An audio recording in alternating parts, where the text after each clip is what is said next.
At 3:17 in the morning, a man in a maintenance uniform knelt beneath the concrete floor of a U.S. Navy SEAL facility and pressed a device into the dark, and he smiled while he did it. He knew every camera. He knew every schedule. He knew that in 6 hours, this whole training ground would be full of the men he wanted dead. "Sleep well, soldiers," he whispered, and he had no idea that one pair of eyes had already found him in the dark. One low growl, one animal who understood everything. Before we go further, if this story moves you, please subscribe to the channel and stay with me until the very end, because the truth about this dog will surprise you. And in the comments, tell me the city where you're watching from right now so I can see how far this story has traveled. Titan knew before the humans knew. That was the thing none of them understood yet. That was the thing that would nearly get him killed. Deep inside the kennel block, the Belgian Malinois stood rigid in the center of his enclosure. Every muscle drawn tight beneath his dark coat, his head lowered, his eyes fixed on a point in the dark that no one else could see. His ears turned, his breathing changed, and a sound came out of him that none of the handlers had ever heard from Titan in 5 years of service. Not a bark, not a warning. Something deeper, something that came from a place older than training, older than commands, older than the war he had already survived. Petty Officer Second Class Marcus Bell heard it first, and he sat up on his cot in the duty room with his heart already pounding. "That's Titan," he said. The younger man across from him, a new handler named Reyes, who had been on the base less than 3 weeks, rubbed his eyes. "So dogs make noise." "Not that dog," Bell said. "Not that sound." Bell had worked with Titan for 2 years. He knew the animal the way a man knows his own reflection, and in 2 years, he had never once heard him make that noise. Titan didn't panic. Titan didn't spook. Titan was the calmest, most controlled working dog Bell had ever handled. A dog who had walked through gunfire without flinching, who had crossed minefields with his handlers, hands steady on his back, who had lain silent for 11 hours on a mountainside in a foreign country while enemy fighters passed within 20 feet. That dog did not make sounds in the dark for no reason. Bell was already pulling on his boots. "Where are you going?" Reyes asked. "To find out what he sees." By the time Bell reached the kennel block, the low growl had become something worse. It rose and fell, like the animal was fighting himself, like part of him wanted to tear the walls down, and part of him was holding back, waiting, listening. Bell reached the gate and stopped, and every instinct he had trained into himself over a decade of this work told him to be careful. "Titan," he said softly. Hey, buddy, it's me." The dog's head snapped toward him, and Bell saw the eyes. He would try to describe those eyes to the investigators later, and he would fail because there were no words for it. It wasn't rage. Rage he could have handled. Rage he understood. This was something else. This was an animal who was trying with everything in him to say a thing that his body could not say, and who had run out of ways to say it. "Easy," Bell whispered. "Easy now, talk to me." He reached for the latch. That was his mistake. Titan hit the gate so hard the whole frame shook, and Bell fell backward onto the concrete. And for one terrible second, the two of them stared at each other through the bars, and Bell understood that the dog he had trusted with his life for 2 years would have gone through him without hesitating. Not out of hatred. Bell knew that even then, even sprawled on the ground with his heart slamming against his ribs. It wasn't hatred, but it was absolute. Titan was not going to let him near that latch. Titan was not going to let anyone near that latch. "Okay," Bell breathed. "Okay, I hear you, buddy." He didn't hear him, not really, but he would spend the next 24 hours wishing to God that he had. By 4 in the morning, half the base was awake. The kennel block had a red light spinning above the door and 3 men standing outside it, and none of them could agree on what to do. Chief Petty Officer Daniel Vance, the senior K-9 supervisor, arrived with his jacket half-buttoned and his face already gray, with the kind of exhaustion that comes not from lack of sleep, but from a problem with no good answers. "Talk to me, Bell," Vance said. "He's gone, Chief. Something's wrong with him. I've never seen him like this." "Gone how?" "He tried to come through the gate at me. At me. 2 years, Chief. He's never so much as flinched at me." Vance looked through the reinforced window into the enclosure, and what he saw made his stomach tighten. Titan was pacing now, a tight controlled circle, his eyes flicking again and again, to that same spot in the dark, that same corner of the facility that lay beyond the wall, and every few seconds a new sound would break out of him, low and urgent and wrong. "Has he been checked?" Vance asked. "Rabies, injury, poison, anything?" Vet's on her way. It's coming. Moss. But Chief, this isn't sick. I've seen sick dogs. This is something else. Then what is it? Bell opened his mouth and closed it because he didn't have an answer, and a man doesn't say a thing out loud on a military base when he can't back it up. But standing there in the cold, watching the finest working dog he had ever known throw himself against a steel gate over and over, Bell felt something crawl up the back of his neck. A feeling, a wrongness that had nothing to do with it and everything to do with the base around them, the dark buildings, the quiet grounds. The whole silent facility sleeping under the stars. He couldn't have said why, but something in him started to wonder if maybe Titan wasn't the one that was broken. The vet came at 5. Dr. Sarah Lindqvist, sharp and unshakable, had treated more military working dogs than anyone on the West Coast, and she stood at the window for a longer time before she said a word. His vitals from a distance look wrong for aggression, she said finally. What does that mean? Vance asked. It means his heart rate is up, but it's not the pattern I'd expect from a dog in a rage state or a fear state. It's more like, she paused, choosing her words. It's more like a dog on task, a dog working, a dog that's alerting. Belle turned to her fast. Alerting to what? I don't know, she said.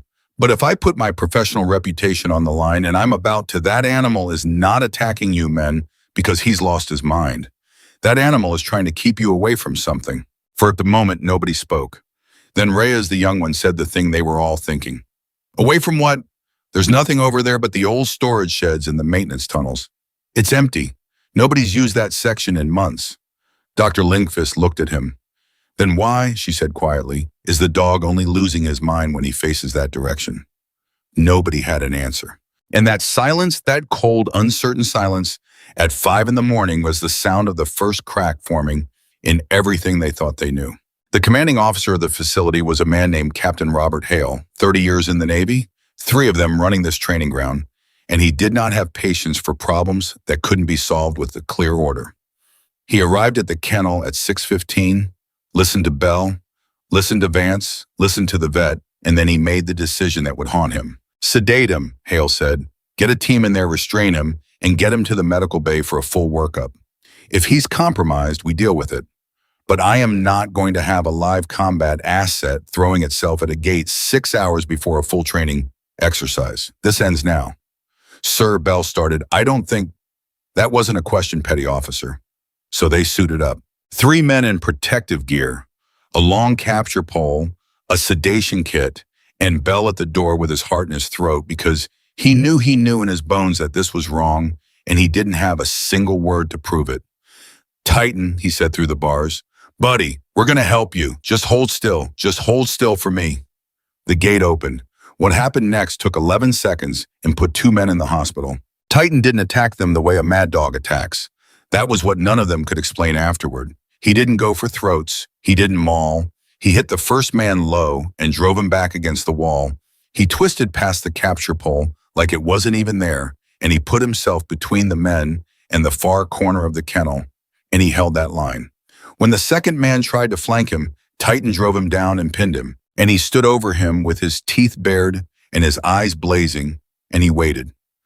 He didn't tear into him. He held him like a warning, like a soldier keeping a line he had been ordered to keep. The third man got the pole around his neck, and the 2 who were down scrambled back through the gate bleeding, and the whole thing collapsed into chaos. Men shouting the value, fighting the pole, Bell screaming for everyone to stop. And through all of it, Bell saw one thing that he would never be able to forget. Even as Titan fought them, even as the pole choked him, even as he was dragged toward the gate, the dog's eyes kept going back to that corner, back to the dark, back to whatever it was he could see and they could not. And in those eyes, there was no madness at all. There was only desperation. They got him sedated. They got the injured men to medical. And by 7 a.m, Captain Hale stood in his office with 2 of his men bleeding and a training exercise looming, and he said the words that everyone had been dreading. If we can't rehabilitate him, we put him down. I won't say it twice. A working dog that turns on his handlers is a danger to every man on this base. I'm sorry, but that's where we are. Chief Vance stood at the window of that office and looked out over the grounds, over the low gray buildings in the dark line of the mountains beyond, and he could not shake the feeling that had been growing in him since 5 that morning. The feeling that they were asking the wrong question. The feeling that everyone in the room was looking at the dog, and nobody was looking at what the dog was looking at. The order went out at 8. Titan would be held under sedation and evaluated. If the behavior could not be corrected within a set window, he would be euthanized. The paperwork was already moving. In the military, mercy and machinery run on the same track, and once a decision like that starts rolling, it is very hard to stop. Bell couldn't accept it. He sat in the duty room with his hands wrapped around a cold cup of coffee, and he went over it again and again. 2 years of memories, every mission, every drill, every quiet night on watch, with the dog's head resting against his knee. And every time he came back to the same wall. Titan didn't break. Dogs like Titan didn't break. And even if a dog like Titan did break, they didn't break like this careful, this controlled, this deliberate. You keep saying that, Reyes said, watching him, that he's trying to tell us something. But Marcus dogs don't plan. Dogs don't investigate. He got sick or he got scared and he snapped. That's all this is. Bell looked at the young man for a long moment. You ever see a dog find a bomb? He asked. Reyes shook his head. I have, 100 times. And you know what it looks like? It doesn't look like fear. It doesn't look like aggression. It looks exactly like what I saw in that kennel this morning. A dog who has found something. A dog who is telling you with everything he has, get away from here. And when you don't listen, when you keep walking toward it, that dog will do whatever he has to do to stop you. Bell set down his cup. That's what I saw, Reyes. I've seen it before. I just never saw it come from inside the wire. Reyes went quiet, and somewhere in the back of Bell's mind a thought took hold, and it would not let go. If Titan was alerting if this was a bomb dog doing bomb dog work, then he wasn't warning them about a sickness in himself. He was warning them about a threat on the base. But Bell had no proof, and a captain who has already signed the order does not unsign it because a petty officer has a feeling. So Bell did the only thing left to him. He made a phone call to a name he was not supposed to know. There is a way in the military that information travels when the official channels are closed. A word here, a favor there, a name whispered across a decade of shared danger. Bell had spent his career building those quiet debts, and now he called them all in at once, and it took him 4 hours, and it cost him more than one friendship. But at the end of it, he had a name and a number, and both of them were things he was almost certainly not cleared to have. The name was Emily Carter. The number rang 7 times before a woman answered, and her voice was flat and hard and careful. The voice of someone who had learned a long time ago not to be surprised by a phone call from a number she didn't know. Who is this? She said. Not a question, a demand. Ma'am, you don't know me. My name's Marcus Bell. I'm a K-9 handler at He Named the Facility. I'm calling about a dog. The line went silent. I'm calling about Titan, Bell said. The silence that followed was so long that Bell thought the call had dropped. When she finally spoke, her voice had changed. Something underneath it had cracked open just slightly, just for a second, and then closed again. Say that name again, she said. Titan, Belgian Malinois, 5 years old. I know how old he is. Her voice was very quiet now. What's wrong with him? And Bell told her. He told her all of it, the growling in the dark, the eyes, the corner of the kennel, the injured men, the order to sedate, the order that would come after. He told her that the finest working dog he had ever known was going to be put down for losing his mind, and that he didn't believe for 1 second that the dog had lost anything. I think he's alerting, ma'am, Bell said. I think he found something, and nobody will listen to me because I can't prove it, and the clock is running out on him, and I've run out of people to call. So I called you. I don't even know why I called you. Somebody told me you were his handler before and that you'd want to know, and Where is he right now? Emily said. Sedated, in holding. Chief's got him under watch. How long does he have? Bell closed his eyes. Days, maybe less if the captain decides the risk is too high before the exercise. He heard her breathing on the other end of the line, slow, controlled, the breathing of someone doing math in their head, someone weighing a decision that most people never have to weigh in their whole lives. Petty Officer Bell, she said finally. Yes, ma'am. You just did the bravest thing anyone's done for that dog in 4 years, and you don't even know it. Now you're going to do one more thing. You're going to get me clearance to see him. I don't care how. I don't care what you have to promise. You get me through that gate, and I will handle the rest. Ma'am, with respect, who are you? There was a pause.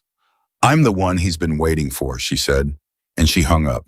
Getting Commander Emily Carter onto the base was not simple, and it was not clean, and it involved a chain of phone calls that ran from Bell to Vance to a retired admiral who owed Emily Carter a debt he had never spoken about, and it ended with Captain Hale standing in his office at 4 in the afternoon, holding a piece of paper he did not fully understand, staring at a name that had been classified for 4 years.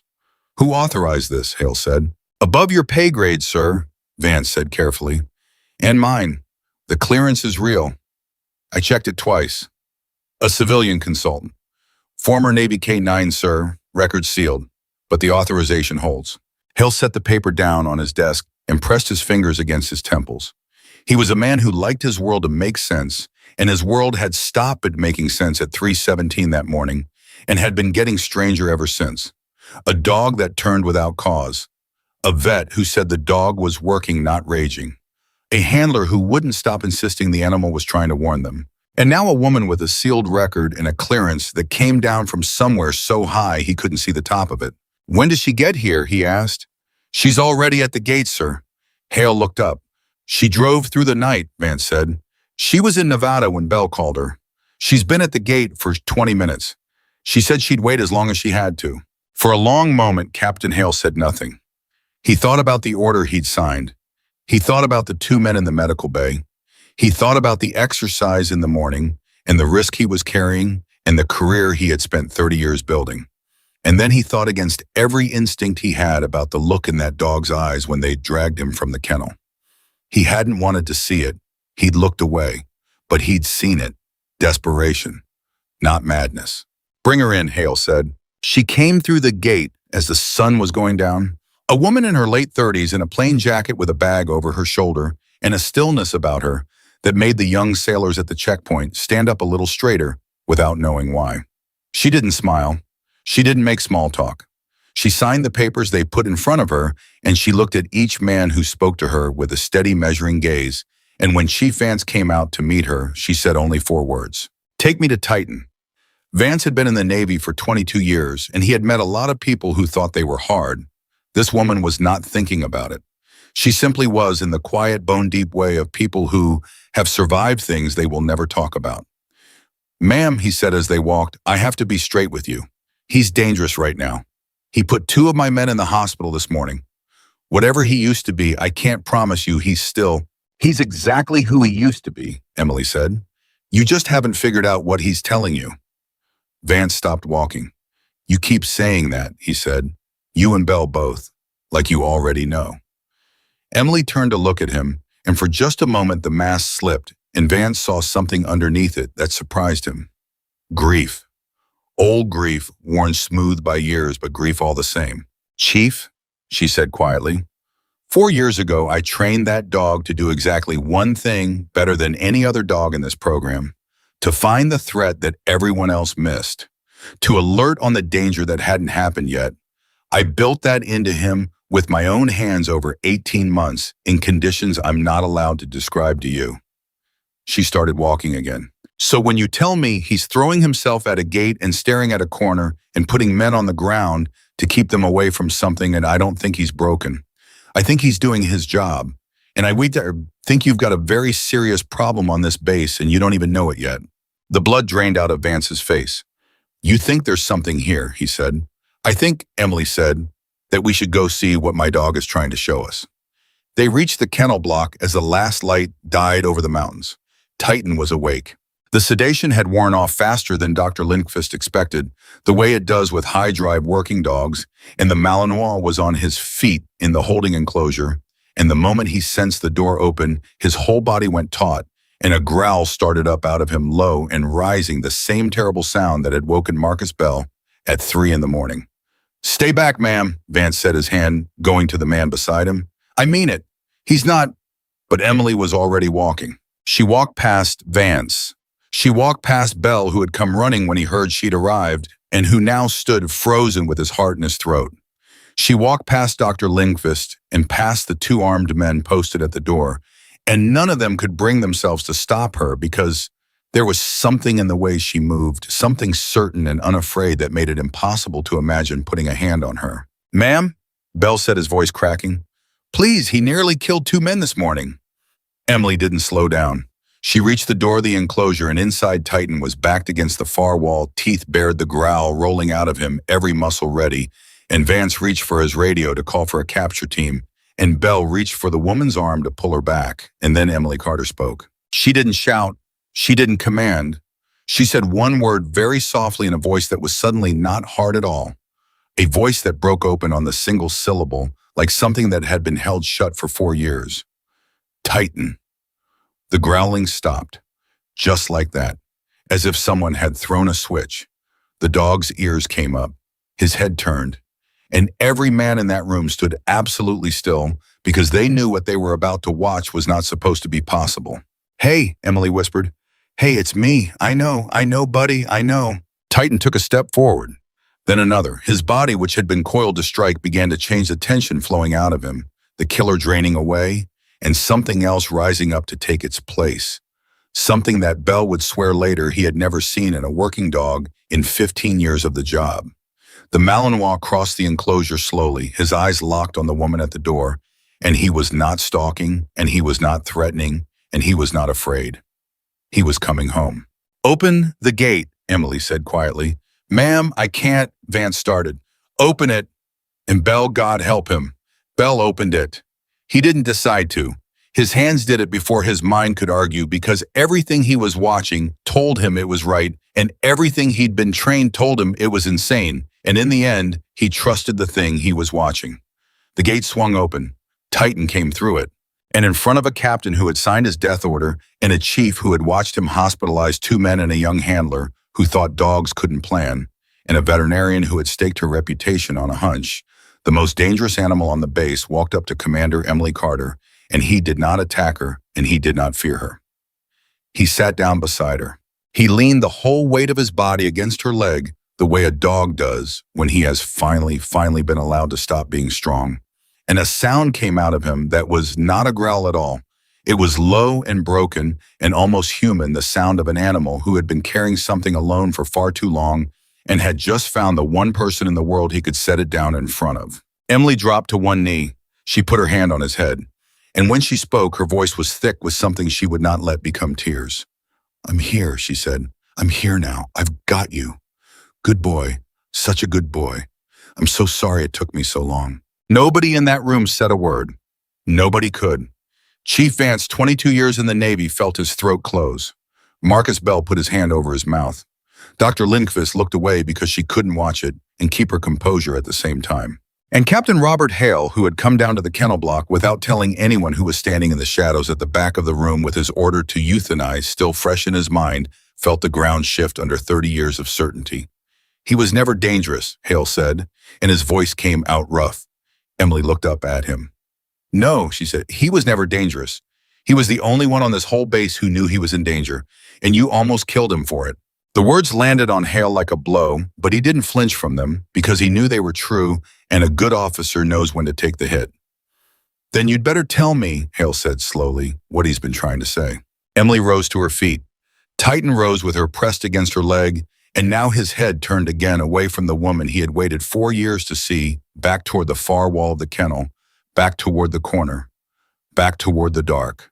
And the growl started up in him again, low and certain, and every hair on Marcus Bell's arm stood up. "He's saying," Emily said quietly, "that there's a threat on this base, and he's been saying it since 3 o'clock this morning. And every single person he attacked today had one thing in common." She looked around the room at each of their faces. "You want to know what it was?" Nobody breathed. "They all walked toward that corner," Emily said. "Every one of them. He didn't attack the men. He attacked the direction. He was building a wall out of his own body, and you kept trying to tear it down." Bell felt something cold move through him. "The storage sheds," he said. "The maintenance tunnels. The section nobody uses." "The section nobody uses," Emily repeated. "Which is exactly where you'd hide something if you didn't want it found." She looked down at the bag leaning against her leg, at the animal she had built with her own hands to find the danger that hadn't happened yet, and she felt the old fear rising in her, The fear she thought she'd left behind 4 years in a country she wasn't allowed to name. He found something over there, and whatever it is, it scared him badly enough that he was willing to die to keep you away from it. Captain Hale looked at his chief looked at his handler, and in the silence they all understood at the same time that the emergency they thought had ended that morning had not ended at all. It hadn't even started.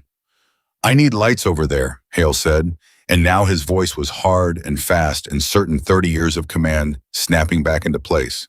"I need a team. I need EOD on standby, and I need this whole sector locked down right now tonight." "Sir," Vance said, "the exercise. 600 personnel arrive at 0600 for the—" "Cancel it," Hale said. "Sir, I don't have the authority to—" "I said cancel it, Chief.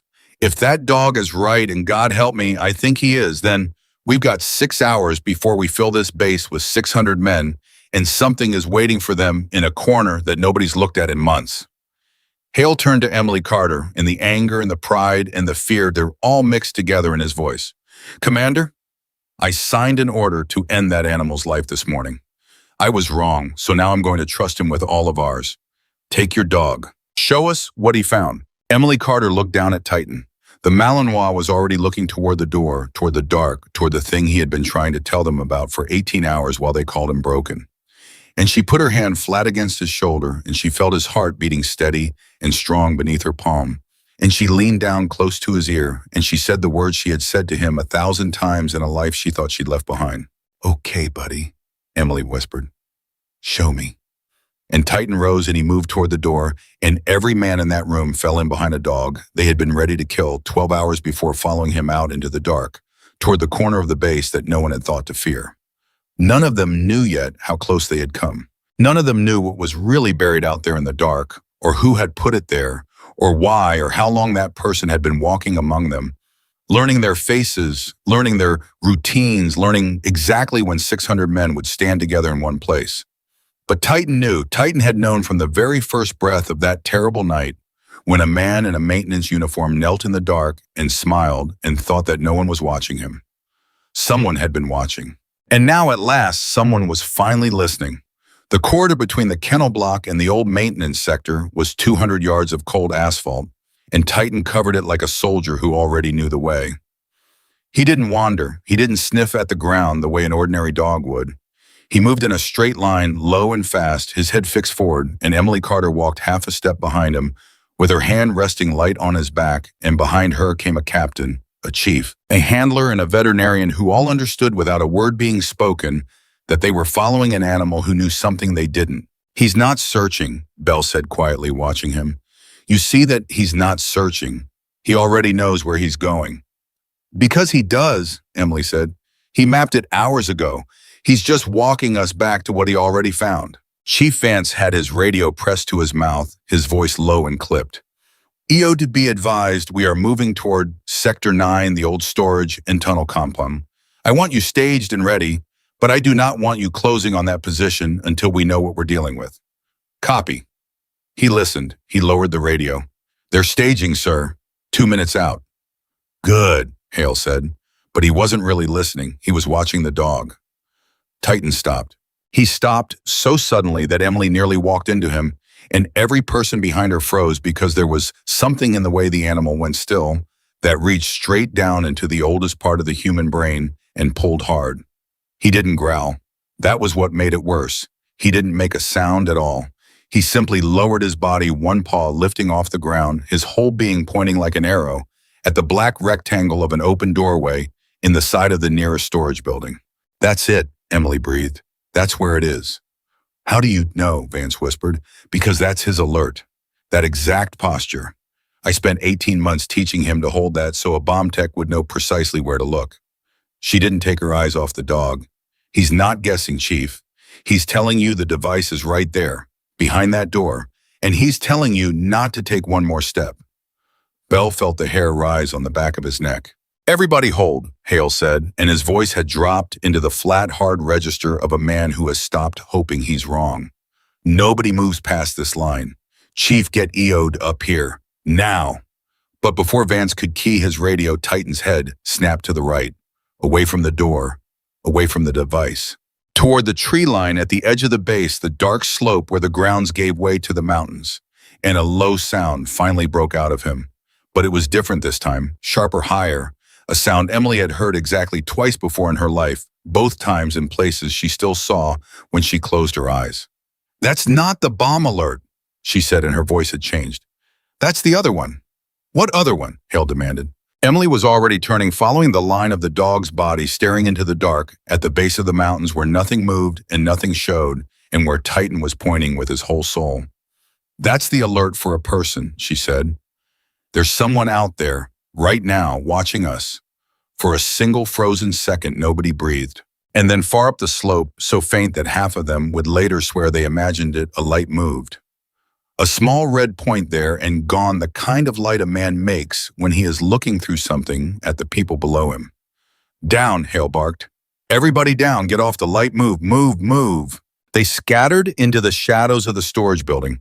5 people and a dog pressed flat against cold concrete, and Emily wrapped her arm around Titan and pulled him in against her, and she could feel his heart slamming against his ribs and his whole body straining toward the mountain, wanting to go, wanting to hunt, and she held him and whispered into his ear, not yet, buddy. I've got you. Not yet." "Somebody's up there," Bell said, his back against the wall, his chest heaving. "Somebody's actually up there." "Somebody's been up there the whole time," Emily said. "That's what he's been trying to tell you. It was never just the bomb. The bomb is only half of it. Whoever planted that device is still here, and they came back to watch it work." Chief Vance's face had gone gray in the dark. "That means it's on a trigger they control," he said slowly. "Not a timer. If they're up there watching, they're waiting for the exercise. They want eyes on it. They want to see it happen. Which means we've got until 0600, Harold said, and not 1 minute more." The clock in his head started counting down, and it would not stop until the sun came up. They pulled back to the kennel block, all of them, because Hale would not let anyone near that doorway until EOD had eyes on the device and a plan to deal with it, and because he needed a place to think that wasn't in a sniper's line of sight. The captain moved like a man who had aged 10 years in an hour, but his voice was steel now, every trace of doubt burned away. "All right," he said, once they were behind cover. "Somebody tell me how. This is a secure facility. Perimeter fence motion sensors, armed patrols, camera coverage on every approach.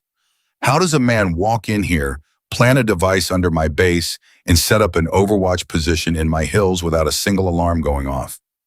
Nobody answered. And into that silence, Emily Carter said the thing that changed everything. "He didn't walk in," she said. "He was already inside."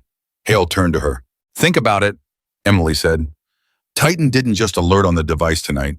He attacked men today. Specific men. Bell told me. Every man he went after was walking toward that corner. But that's not the only thing they had in common, is it?" She looked at Bell. "You said it yourself on the phone. The 2 men in the hospital, the ones who tried to restrain him this morning. Who were they?" Bell's mouth had gone dry. "One was a handler. The other he was maintenance, facilities. He'd been on base a couple months." "Facilities," Emily repeated. "He had access," Vance said slowly, the realization spreading across his face like a stain. "Facilities has keys to everything. Tunnels, storage, utility, access, the whole Sector 9 complex.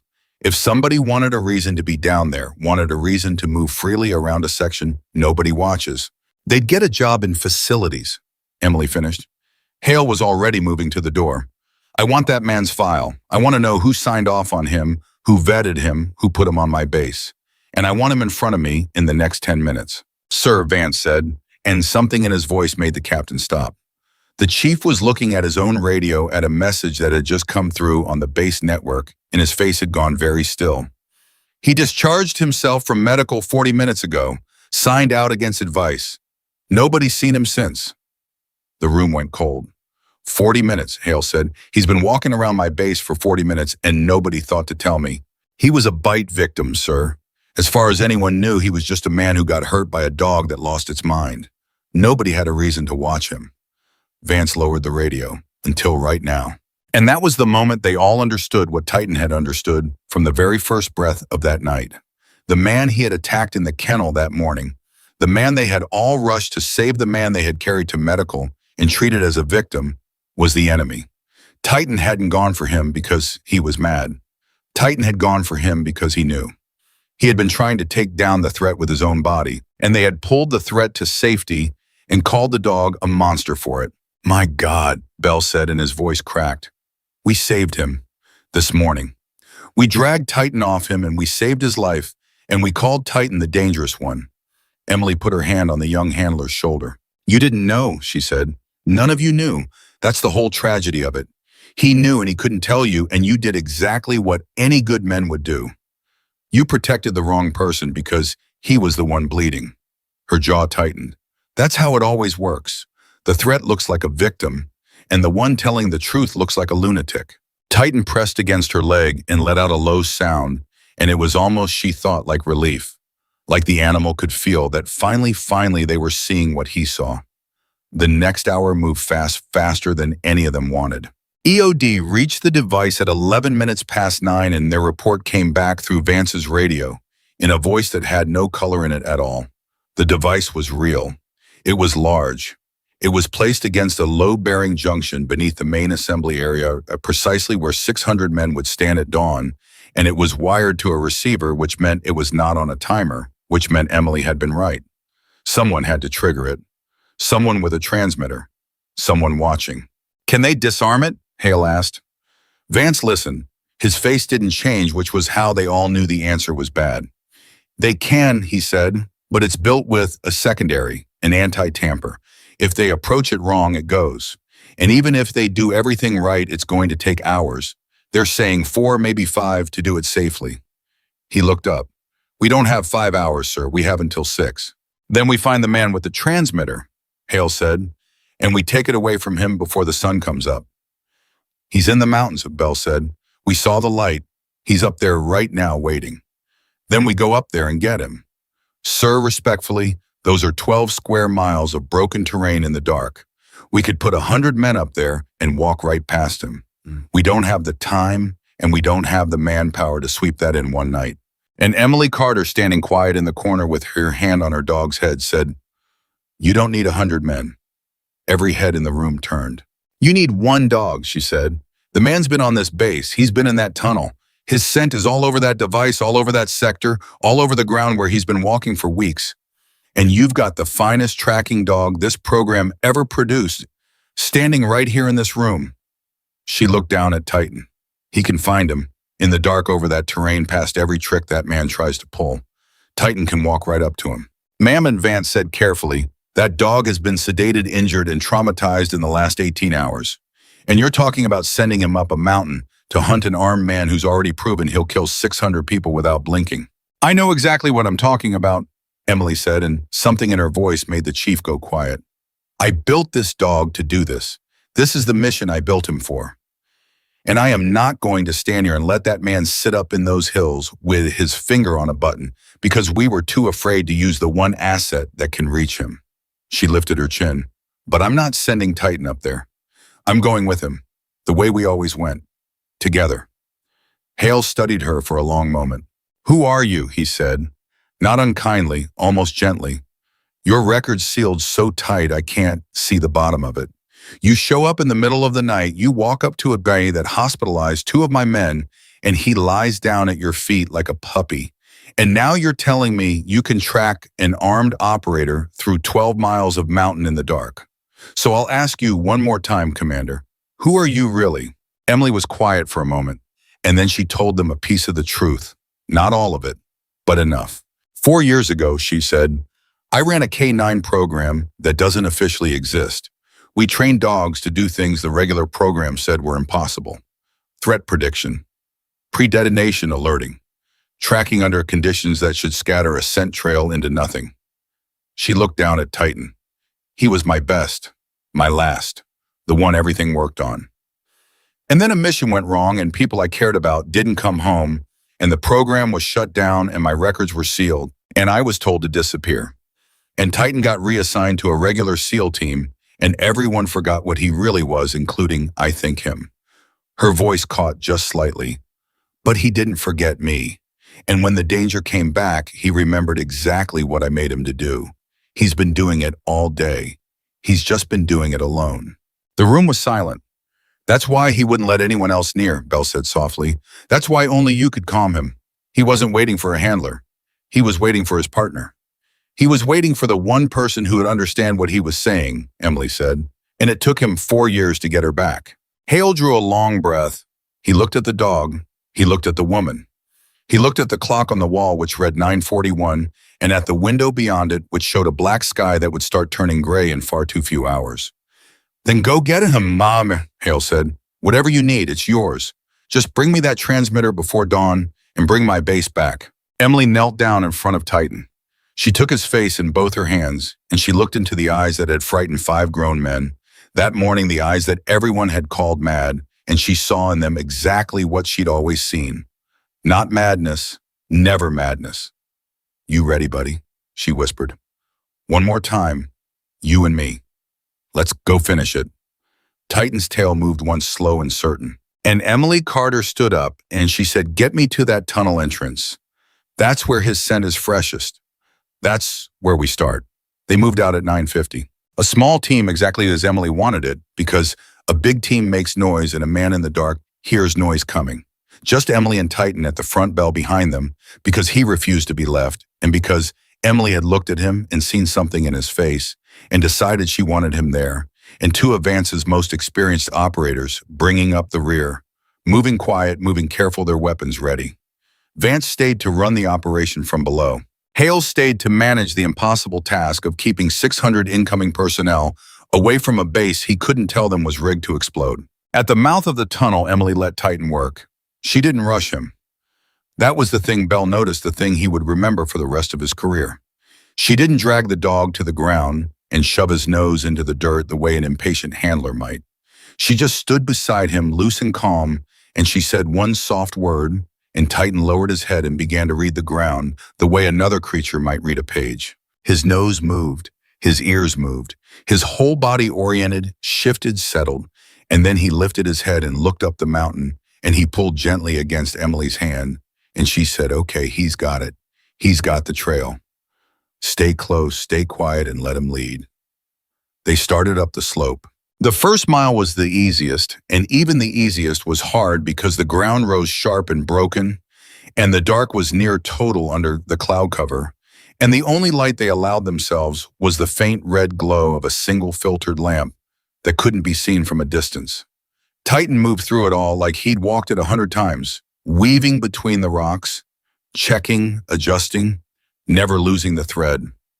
Twice he stopped and circled, and Emily waited patient. And both times he found the trail again and pulled on, and Bell realized he was watching something he'd been told was myth.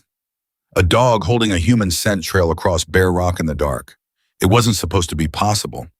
Titan was doing it anyway. Then at 10:23, Titan froze.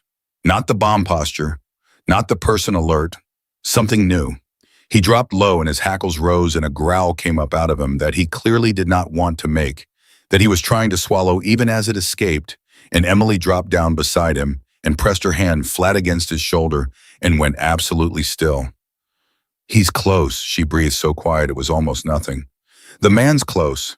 Titan's telling me he's right on top of the trail. Bell went cold. The 2 operators sank into cover without a sound, and they all held there in the dark on the side of a mountain and listened, and for a long time there was nothing but the wind and their own hearts. And then above them and to the left, a stone shifted. Just a small sound.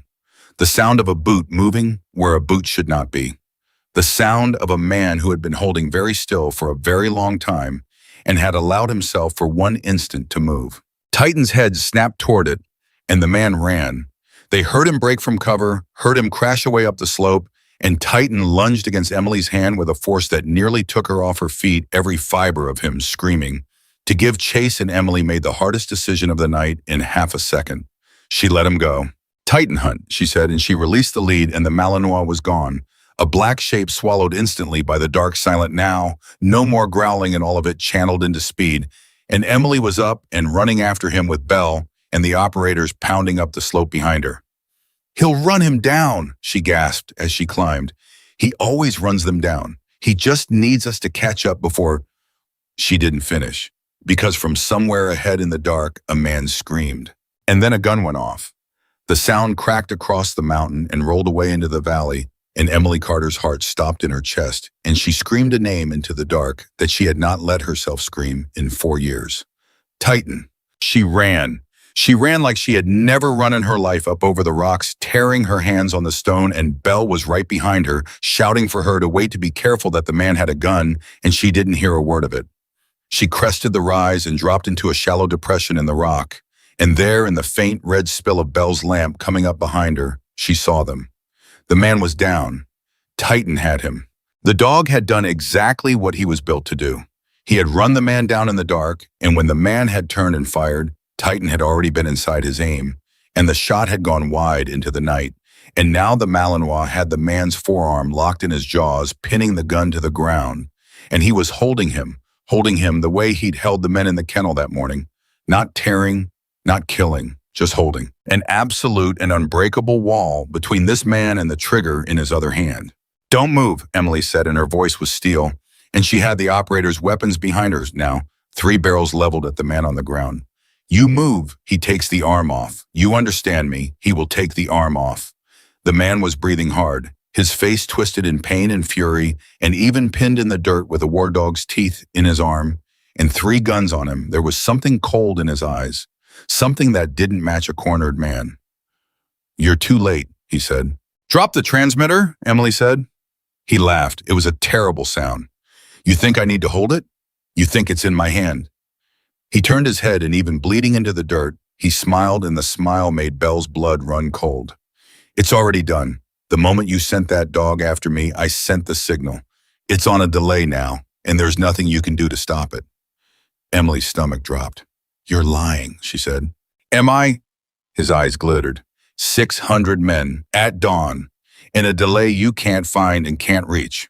I've watched you people for 2 months. I know exactly how long it takes you to respond to anything. By the time you get back down that mountain, it'll already be counting down to 0, and your bomb text will still be 4 hours from cutting the first wire. He let his head fall back against the rock. "Kill me if you want. It doesn't matter now. It's out of all our hands."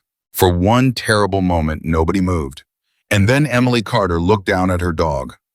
Titan was still holding the man's arm, but his eyes had come up to her, waiting the way he had always waited for the one person in the world who knew what he could really do. "No," Emily said quietly. "It's not out of our hands." She keyed her radio, her voice suddenly fast and hard and certain. Vance, do you copy? He's triggered it.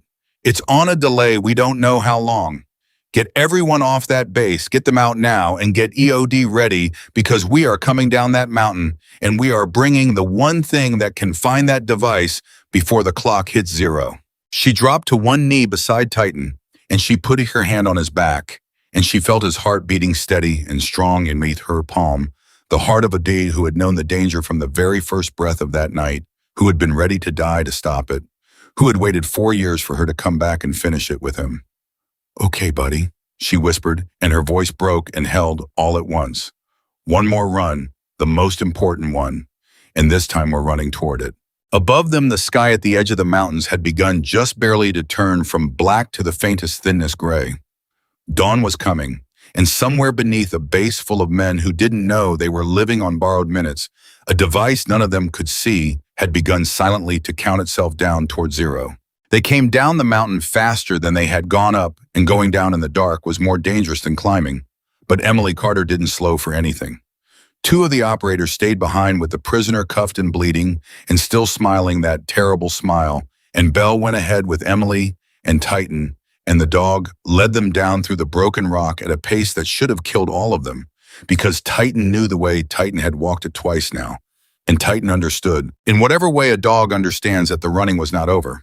"How long?" Belle gasped as they dropped down a shelf of stone. "How long do we have?" "I don't know," Emily said. "He wouldn't say.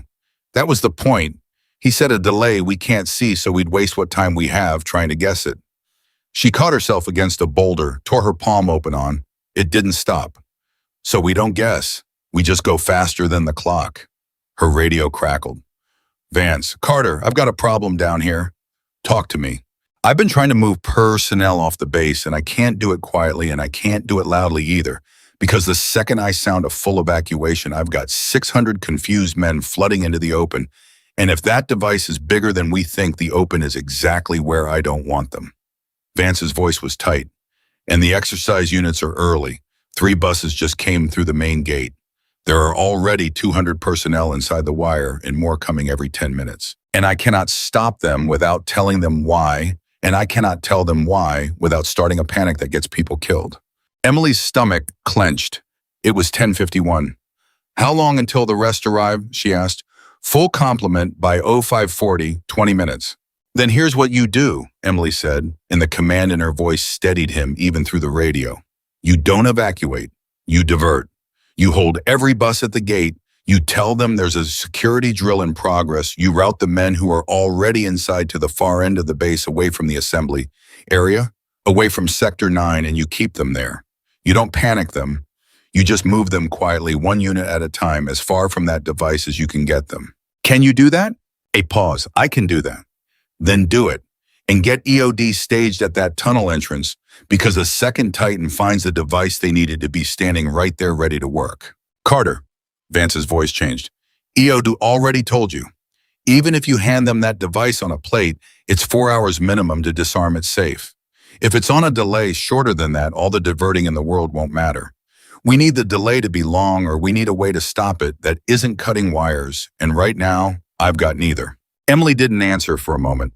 She was watching Titan pull ahead of her down the slope, watching the black shape of him move through the dark, and something was forming in the back of her mind, something she didn't want to say out loud yet, because saying it made it real. Just get them staged, she said. Let me worry about the rest. She cut the radio before he could argue. Bell had heard all of it. You've got an idea, he said. I can hear it in your voice. What is it? What aren't you saying?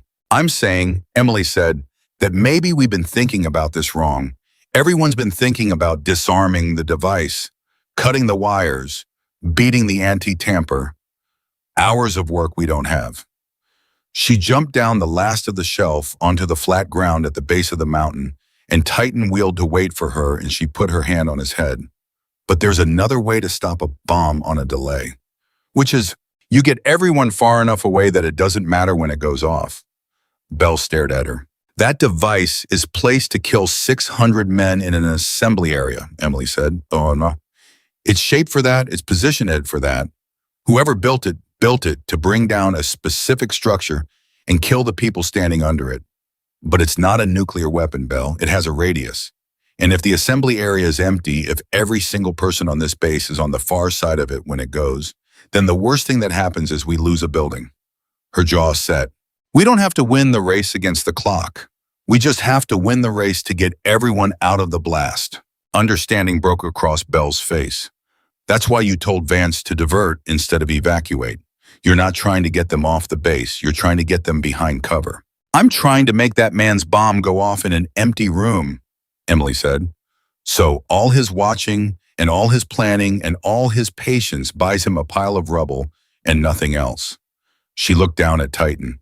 But I can't do that until I know exactly where the device is and exactly how big its radius is, which means Titan still has to take us to it right now.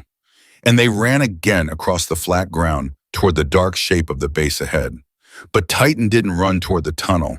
He stopped 20 yards short of it, and his head came up, and he turned and he pointed his whole body at a low utility building that sat off to the side, a building nobody had mentioned, a building that wasn't in anyone's plan. No, Emily said. Buddy, the device is in the tunnel. EOD found it. It's this way. Titan didn't move. He held his alert rigid, certain pointing at the utility building, and a growl rose in him, and Emily felt her whole body go cold because she knew this dog. She had built this dog, and this dog did not make mistakes. Bell, she said slowly, what's in that building? Power distribution, backup generators, utility feeds for the whole sector. Bell frowned. Why EOD's already got eyes on the device in the tunnel? Why is he pointing at the generators? And then Emily understood, and the understanding hit her so hard she nearly staggered. Because there are two, she said. Bell went white. There are two devices, Emily said, her voice rising. And the one in the tunnel, that's the one he wanted us to find. That's the one EOD's staged on right now, wasting our time drawing everyone's eyes. And this one, the real one, is in that building under the generators where nobody would think to look because we already found his bomb. She keyed her iron fast urgent. Vance, listen to me. The device in the tunnel is a decoy. There's a second one. Utility building sector 9 under the backup generators. Get EOD off the tunnel and onto that building right now. Static. Then Vance sounding sick. A decoy. He built a decoy. Why would he? Because he watched us for 2 months, Emily snapped. He knew we'd find the first one. He wanted us to find it. He wanted us standing around it feeling smart, running down the clock, while the real one sat somewhere we'd never look until it was too late. Titan just looked. Get EOD moving. It was 10:58. The next 20 minutes were the longest of Marcus Bell's life. EOD moved to the utility building and Titan led them straight to it, and beneath the backup generators, exactly where the dog said it would be, they found the second device, and it was worse than the first. Larger, better hidden, wired with not one but 2 anti-tamper systems, and when the EOD team leader got his first real look at it, his voice came over the radio flat and hollow in a way that told Emily everything before he said a word. "Command, this is the real thing," he said. "This is a professional build. Whoever made this knew exactly what he was doing. And I'll be straight with you, if this is on a delay, and I have to assume it is, I am not going to beat it. Not with 2 anti-tampers. Not in the time we're likely to have. I can try, but if it's counting down under an hour, you need to plan like this thing goes off." Emily closed her eyes for 1 second. Just one. And then she opened them. "Then we plan like it goes off," she said. "Vance, where are we on getting everyone clear?" "Working it. But Carter, the assembly area is on one side of the base and the utility building is on the other, which means the safe zone I've been moving everyone toward is now the danger zone. I've been herding 200 men toward the exact building that's about to blow." The words landed like a physical blow. Bell actually took a step back. "Move them?" Emily said as her voice cracking with the strain of holding it steady. "Move them back the other way, now. I don't care if it looks like chaos. I don't care if they ask questions. You get every man on this base as far from that utility building as the fence line allows, and you do it in the next 15 minutes. That's 200 men who just got told to go one direction and now have to be told to go the other," Vance said, in the dark, without knowing why. "Carter, that's how people get trampled. That's how people panic." And Emily Carter made a decision that she knew would end whatever was left of her buried, sealed, forgotten career. And she made it without hesitating because there were 600 lives on the other side of it. "Then stop hiding it from them," she said. "Tell them the truth. Get on every channel you've got and tell them there is a live explosive device on this base and they need to move to the north perimeter immediately and calmly, and that this is not a drill. Scared men who know the truth will move faster and smarter than confused men who think it's an exercise. Tell them, Vance. Tell them everything. Right now." There was a silence on the radio. "Captain Hale is not going to authorize that," Vance said quietly. "Then put him on." A moment, then Hale's voice, rough and tired and afraid, in a way a captain is never supposed to sound. "Carter, you know what you're asking. The second I announce a live device on a Navy facility, this stops being my base and my decision. It goes up the chain, the media gets it inside an hour, and every man here spends the rest of his life remembering the night we told them they were going to die. And if you don't tell them," Emily said, "some of them won't get the chance to remember anything. Sir, I have spent 4 years being the person who was told to stay quiet, to keep the secret, to let the record be sealed. I did what I was told, and people I loved are gone, and I have carried that every single day since. So I am telling you from the other side of that choice, do not keep this quiet to save your base. Save your men, tell them the truth, and let them run." The radio was silent for a long, long moment, and then Captain Robert Hale said, "God help me. Vance, open every channel. Tell them everything. Get them to the north perimeter. Go." It was 11:09. What happened next, Bell would try to describe for years and never quite manage. The base came alive all at once, alarms and voices and lights and the sound of hundreds of men moving, and the strange, terrible order that comes over trained soldiers when the truth is finally laid bare in front of them. There was no trampling, there was no panic. Vance's voice, steady and clear over every channel, told them exactly what was happening and exactly where to go, and they went, fast and hard and disciplined, 200 men flowing toward the far fence line, like water finding the low ground, and every 10 seconds another handful cleared the danger radius, and every one of those handfuls was a group of men who would go home. But it was not fast enough. That was the thing Emily could feel in her bones as she stood outside the utility building with Titan pressed against her leg. 200 men moving in the dark across a base the size of a small town took time, and time was the one thing the man in the mountains had taken from them. She looked at the utility building. She looked at the north perimeter so far away. She did the math, the same math the man on the mountain had done, and it came out wrong. "We're not going to clear them all," she said, quietly. To no one. To herself, Belle heard her. What the men closest to the utility building, the last units to move. If that device goes off in the next few minutes, they're still inside the radius. "We're going to get most of them out, most. But there's a group at the near end who aren't going to make it clear in time." Her voice was hollow.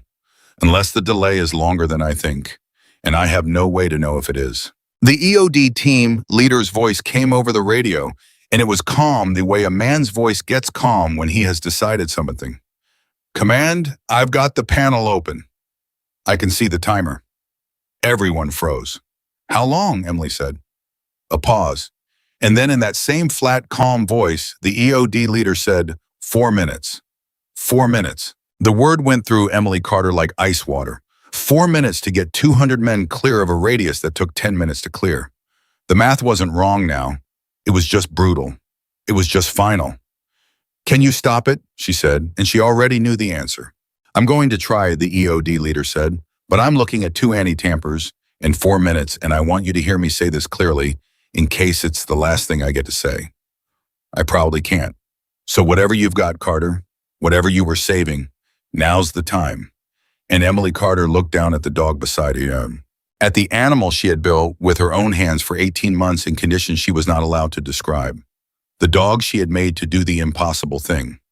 The dog everyone had called broken, called dangerous, called mad, and had nearly put down 12 hours ago because they couldn't understand what he was telling them. And she remembered the thing she had never told anyone, the thing that was in the sealed records. The reason the program was shut down and the reason she was told to disappear. She had trained Titan to do more than find bombs. She had trained him in the last desperate months of a program that was already dying to do something no dog had ever been asked to do. She had trained him to move a device, not disarm it. A dog can't disarm a bomb, but a bomb with a delay, a bomb sitting in the open, a bomb that hadn't gone off yet, could be carried, could be moved, could be dragged the one direction that mattered away from people, into open ground, into a place where its 4 minutes would run out and hurt no one but the dirt. She had trained him to grip the strap of a device and pull it low and fast exactly where she pointed, and to keep pulling no matter what, and to drop it and run on her command. It was the most dangerous thing she had ever taught a living creature to do, and it was why the program was buried, because the brass had said no dog should ever be asked to carry a live weapon. And they had been right, and she had done it anyway once in a place that didn't exist, and it had cost her everything. And now 4 years later, on a mountain of borrowed minutes, it was the only card she had left. "EOD," she said, and her voice had gone very quiet and very steady. "The device, is it fixed to the structure, or is it freestanding?" A pause. "It's freestanding, anti-tampers on the case, not on a mount." "Why so?" "Is there a strap, a handle, anything a dog could grip?" Silence. And then slowly, like a man realizing what she was asking, "There's a carry strap, reinforced. It's how the son of a bitch moved it into place." "Carter, what are you?" "Get out of that building," and Emily said. "Everyone out, right now. Give me 30 seconds alone with the device, and then get as far from that door as you can." "Carter, that's an order," she said, though she had no authority to give one, and something in her voice made it an order anyway. "Out, now, trust me." Belle grabbed her arm. "Emily, whatever you're thinking, no, you are not going in there with 3 minutes on that clock." She turned to him and she put her hand over his hand, and she looked at him with a calm that frightened him more than any fear could have.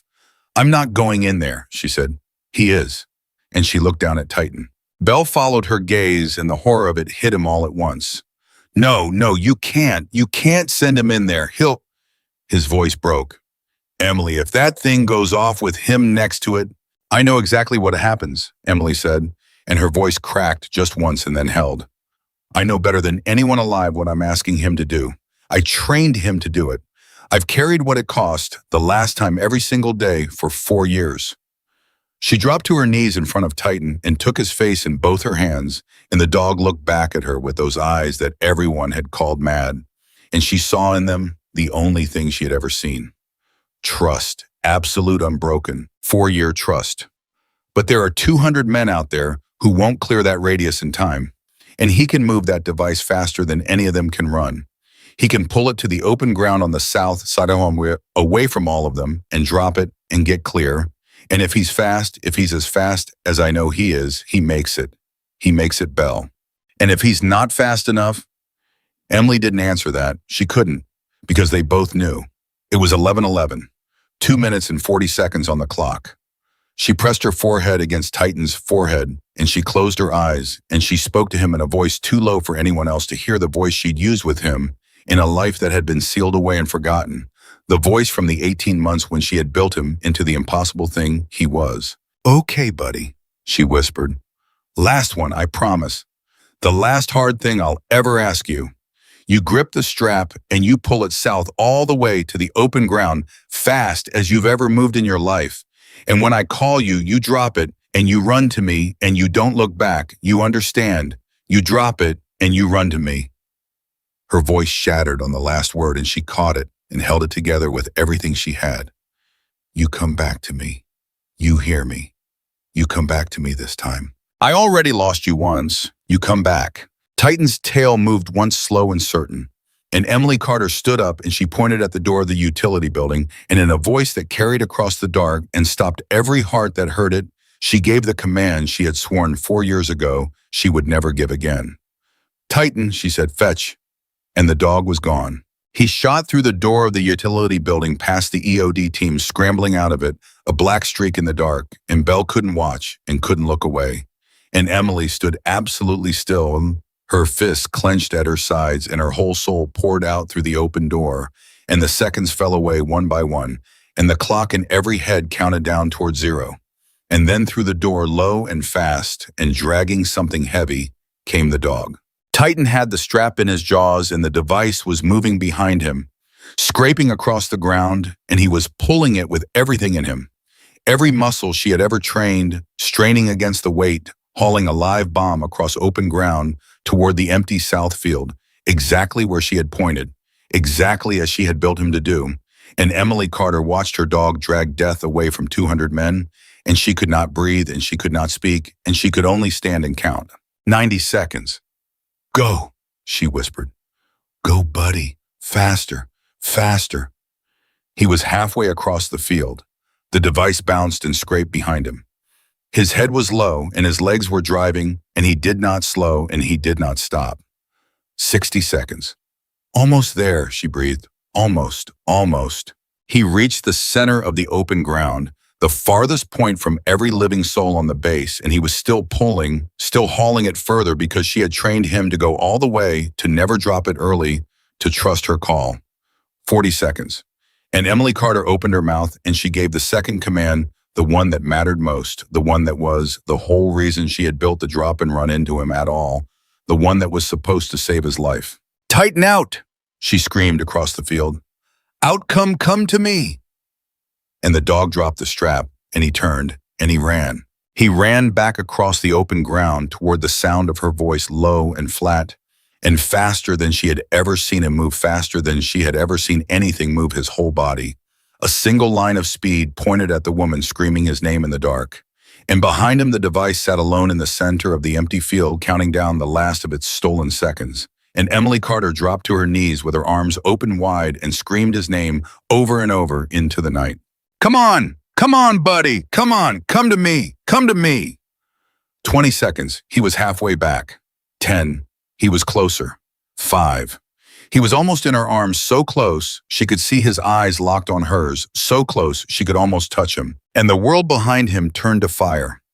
The world behind him turned to fire, and the sound of it arrived a half-second later, a wall of noise that slammed across the open field and knocked Emily Carter flat onto her back, with her arms still reaching for a dog who was no longer where she'd last seen him. For a moment there was nothing. No sound, no sight, just a high, thin ringing in her ears and the taste of dust and the terrible weightless certainty that she had done it again, that she had asked the impossible thing one more time, and it had cost her one more time, that she had gotten him back for exactly one day and then sent him into the fire with her own voice, with her own command, with the words she had sworn she would never say again. Titan, oh, she tried to say, but no sound came out. She pushed herself up onto her elbows. The field was full of smoke and settling debris and the flickering orange light of small fires burning in the dirt where the device had been. And she couldn't see him anywhere. And something inside her chest that had been holding together for 4 years finally began to come apart. Titan, she screamed, and this time the sound tore out of her raw. Titan. Bell was up and running toward her, blood on his face from where the blast had thrown him against the wall, shouting her name, but she didn't hear him. She was on her feet now, staggering out into the smoke, screaming the dog's name, into the burning dark, and she got 10 steps and 20 steps, and she couldn't see him, and she couldn't hear him, and the certainty was becoming a scream she couldn't stop. And then out of the smoke, low to the ground, limping, came a black shape. Emily stopped. She couldn't breathe. The shape came closer, dragging one hind leg, its coat scorched and its side torn and bleeding, moving toward the sound of her voice the way it had moved toward her at the kennel door 12 hours before, slow and certain and unstoppable. And Emily Carter made a sound that was not a word and not a scream and not anything human at all. And she ran. She ran and she dropped to her knees in the dirt, and Titan walked the last 3 steps into her arms and collapsed against her chest. And she wrapped herself around him. All of him, the blood and the burns and the shaking, and she held him, and she rocked him, and she said his name over and over into his scorched fur. You came back, she wept. You came back to me, good boy, you came back. He was alive. The blast had caught him at the edge of its radius, had thrown him and torn him and burned him, but he had been fast. He had been so fast, faster than she had ever built him to be. And the 4 seconds between his release of the strap and the detonation had been just enough, just barely enough. He was hurt and he was bleeding and he needed a surgeon in the next 10 minutes. But he was alive and his heart was beating against her chest and his eyes were open and looking at her. Medic! Belle was screaming behind her. I need a medic on the south field. I need a vet. Get Lindqvist. Get anybody. Move. Emily didn't let go of him. She pressed her hand against the worst of the bleeding on his side, and she kept the pressure there, and she kept talking to him, low and steady, the way she'd talked him through 18 months of impossible training, the way she'd talked him back from the edge of everything. Stay with me, she said. You hear me? You already did the hard part. You already saved them. Now you just have to stay with me. That's all. That's the only thing left. You just stay. And Titan stayed. The clock in the utility building was gone, vaporized with the device, but Emily learned the numbers later, and they were numbers she would carry for the rest of her life. 240 men had been inside the original blast radius when Vance sounded the truth. By the time the device left the building in a dog's jaws, that number was down to 80. By the time Titan dropped it in the center of the south field, the nearest living person was 400 yards away behind a concrete barrier. Not one man died. Not one. The device that a patient, careful, cold-eyed man had built to kill 600 people that he had planted and hidden and guarded and triggered, that he had watched over for 2 months from a mountain in the dark, went off in an empty field and killed nothing but the grass, because a dog everyone had called broken had carried it there and run. Captain Robert Hale stood at the edge of the field 10 minutes later, and he watched a K9 surgical team work on the Belgian Malinois in the back of a vehicle with its lights on and its doors open, and he watched a woman with a sealed record kneel in the dirt with her hands still pressed to the animal's side, refusing to move, refusing to let go, and he took off his cap and he held it in both hands. And he stood there like a man at a graveside, except that the grave was empty and the base was standing and his 600 men were alive. Chief, he said quietly when Vance came to stand beside him. Sir, this morning I signed an order to kill that dog. I know, sir. Hale was quiet for a long moment. I want that order, the physical copy. Bring it to me tonight. To file it, sir. To burn it, Hale said, with my own hands. And then I want to start the paperwork for the highest commendation this program is allowed to give an animal. And I want it on my desk by morning, and I don't care how many people up the chain tell me it can't be done. His voice was rough. That dog saved every man on this base. He saved my career, which I don't deserve. And this morning I was ready to put him down because I couldn't understand what he was trying to tell me. He put his cap back on. I'll spend the rest of my life making sure I never make that mistake again. Across the field, Dr. Lindqvist looked up from the surgical team, found Emily's eyes, and gave her a single nod. Not a promise, not yet, but something close to one. Something that said he had a chance. Something that said the running might finally be over. Emily Carter closed her eyes and pressed her forehead against the top of Titan's head, and she felt his breath ragged but steady against her arm. And for the first time in 4 years, she let herself cry all the way through, the way she'd never let herself cry for the ones who hadn't come back. Because this time, this one impossible time, the one she'd sent into the fire had walked back out of it and come home to her. "I've got you," she whispered. "I've got you now. And this time I'm not going anywhere." And somewhere in the mountains above them, in the gray light of the dawn that had finally come, 2 operators walked a bleeding, silent, cuffed man down a trail toward the answers that were still buried in his sealed and careful heart, and toward the questions that no one on that base had thought to ask yet. Who had sent him? And why he had known their routine so well? The man's name was Dyer. That was the first thing they learned, and it was almost the last thing they learned for a long time because everything else about him was locked behind a silence that no interrogator on the base could crack. They brought him down off the mountain at 6:40 in the morning, cuffed and bandaged where Titan's teeth had opened his forearm, and they put him in a secure room, and Captain Hale sat across from him with 2 hours of adrenaline still burning in his blood and asked him the only question that mattered. "Who sent you?" And Dyer smiled that terrible smile the one Bell had seen on the mountain, and he said, "You should be asking a different question, Captain." "And what question is that?" "You should be asking how a man like me knew your base well enough to plant 2 devices under it and walk your hills for 2 months without a single one of your people noticing." He leaned back in his chair, unhurried, a man who had lost and did not seem to care. "You should be asking who taught me your routines." Hale's jaw tightened. "Then tell me." "No," Dyer said.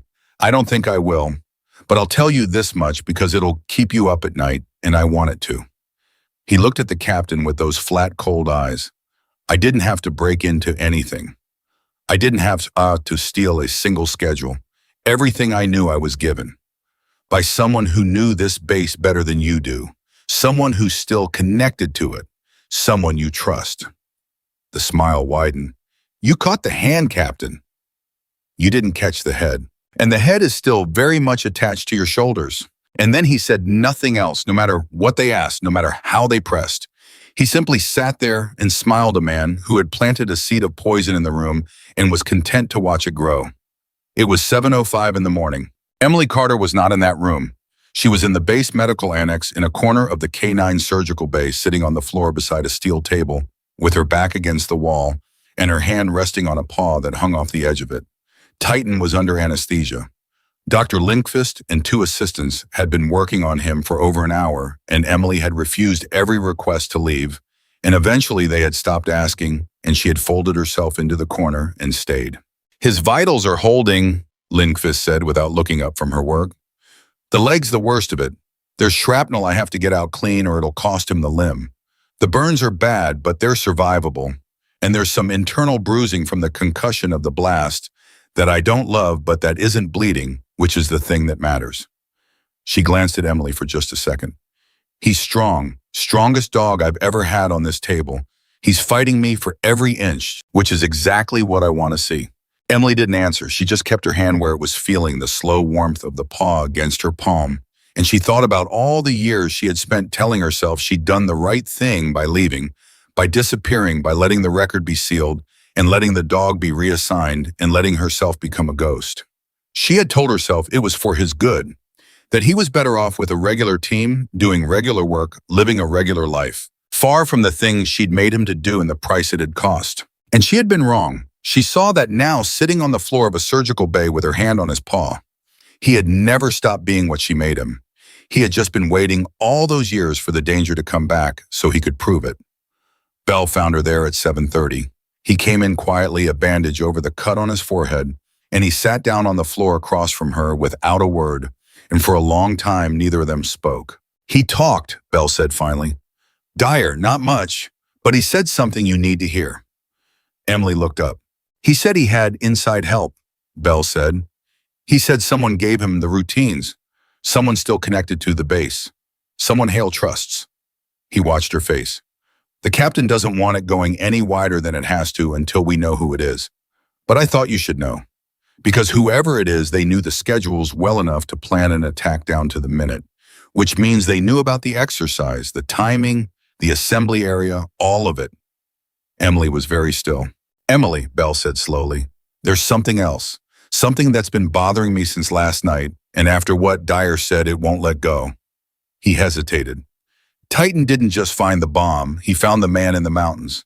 He tracked a scent across bare rock in the dark, a scent that was hours old, and he ran him down.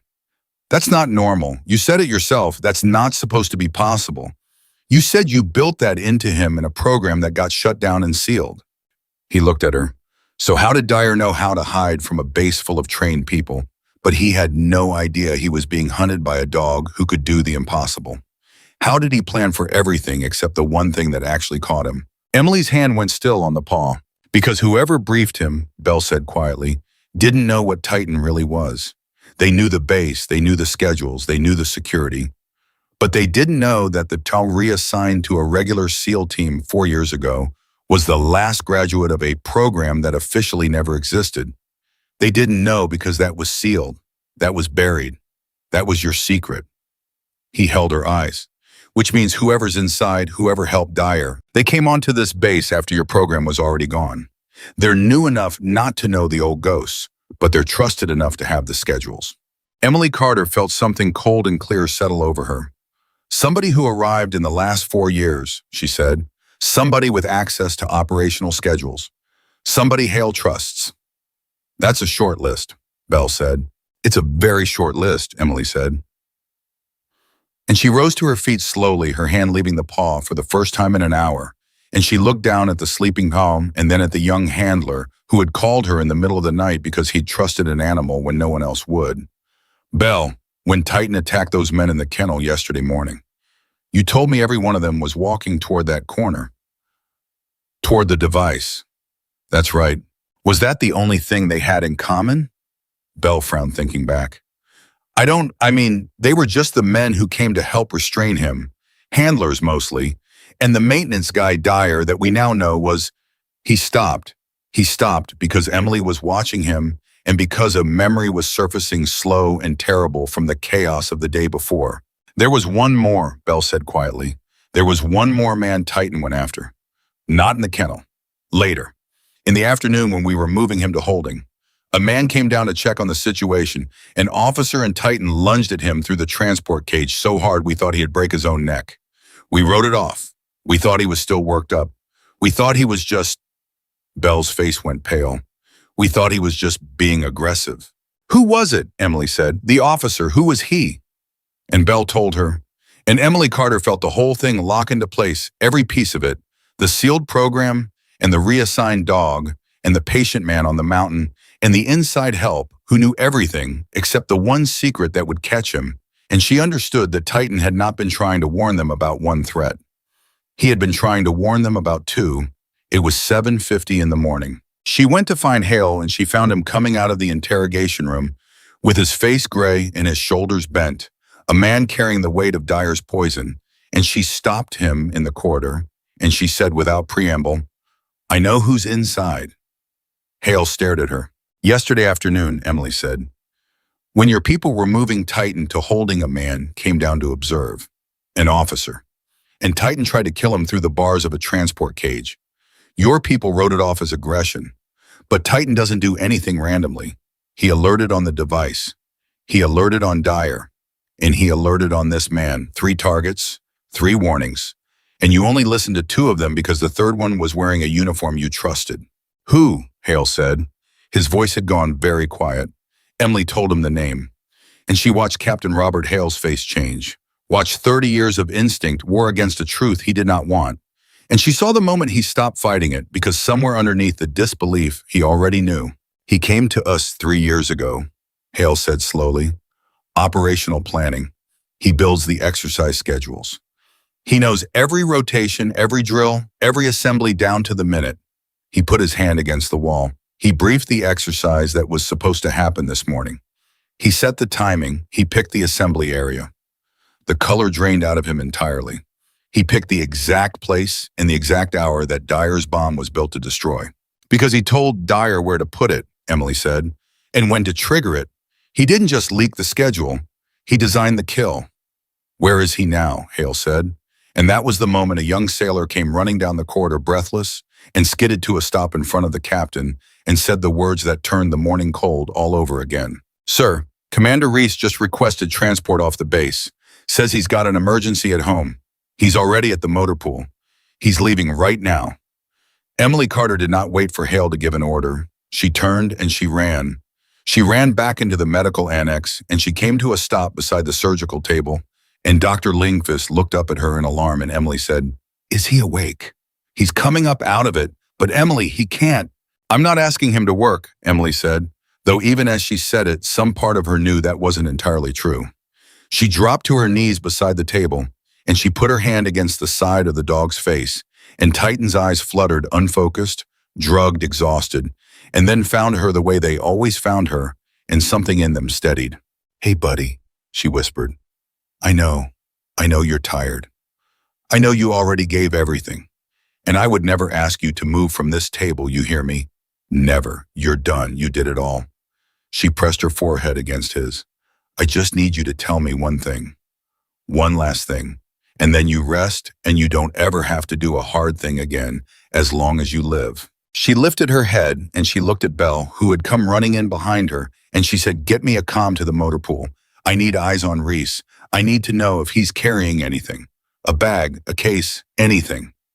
Belle was already keying his radio, because Emily had understood the last piece sitting on the floor of that surgical bay, and it was the piece that made her blood run cold. A man like Reese, who had planned a mass killing from inside, who had briefed the schedules and designed the kill and watched it fail, did not simply run. He had spent 3 years building trust, 3 years of access. And a man with that kind of access who knew the attack had failed and knew he was about to be caught would not leave empty-handed. He would leave with insurance, with leverage, with something that could still hurt them.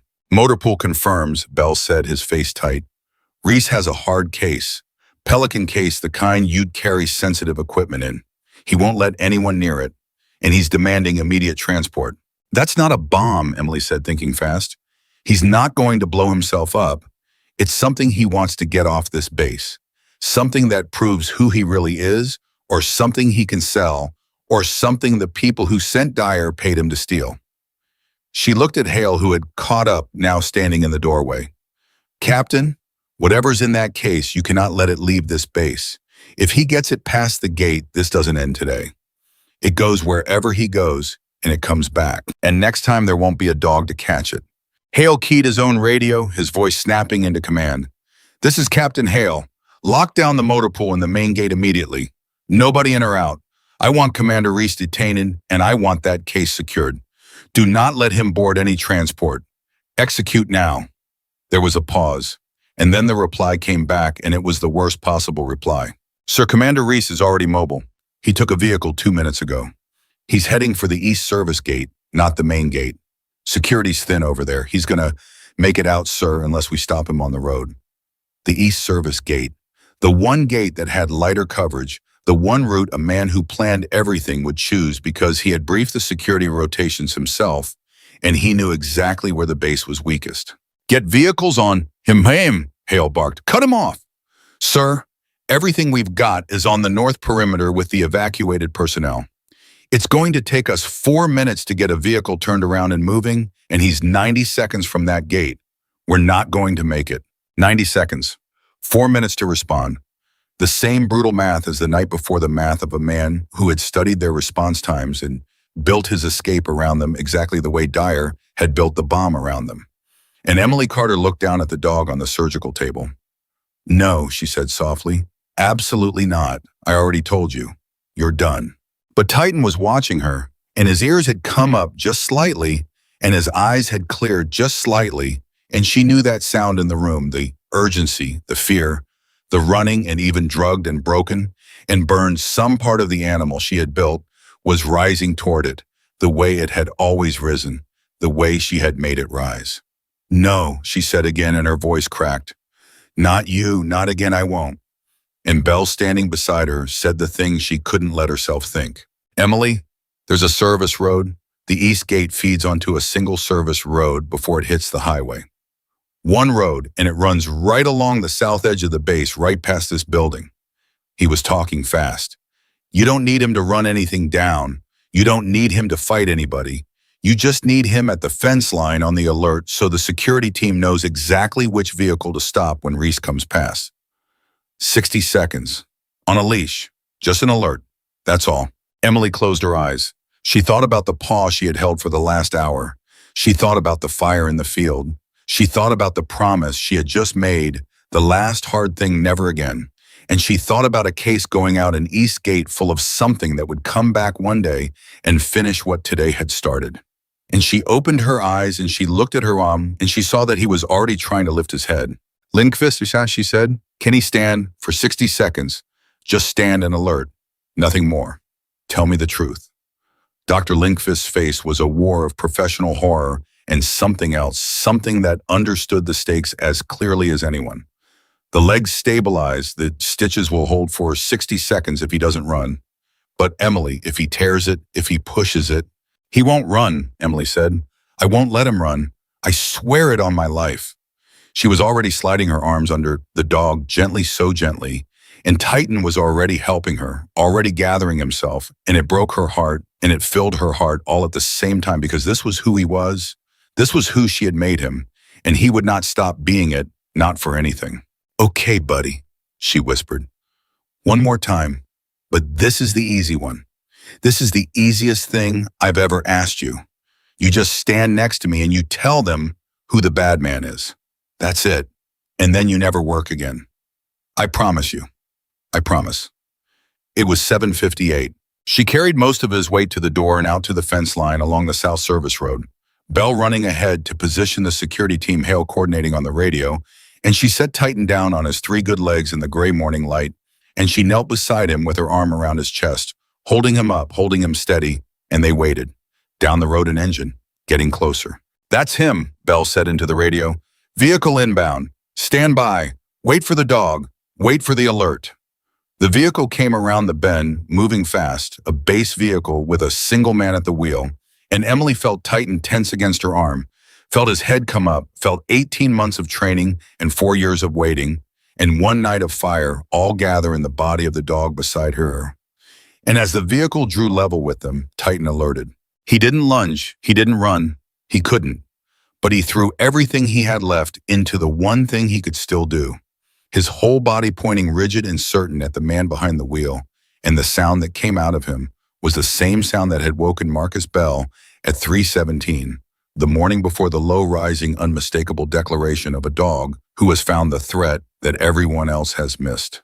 That's the vehicle, Bell screamed into the radio. The dog's got him. That's the one. Take him now. And the security team positioned exactly where they needed to be because a dog had told them exactly where to look.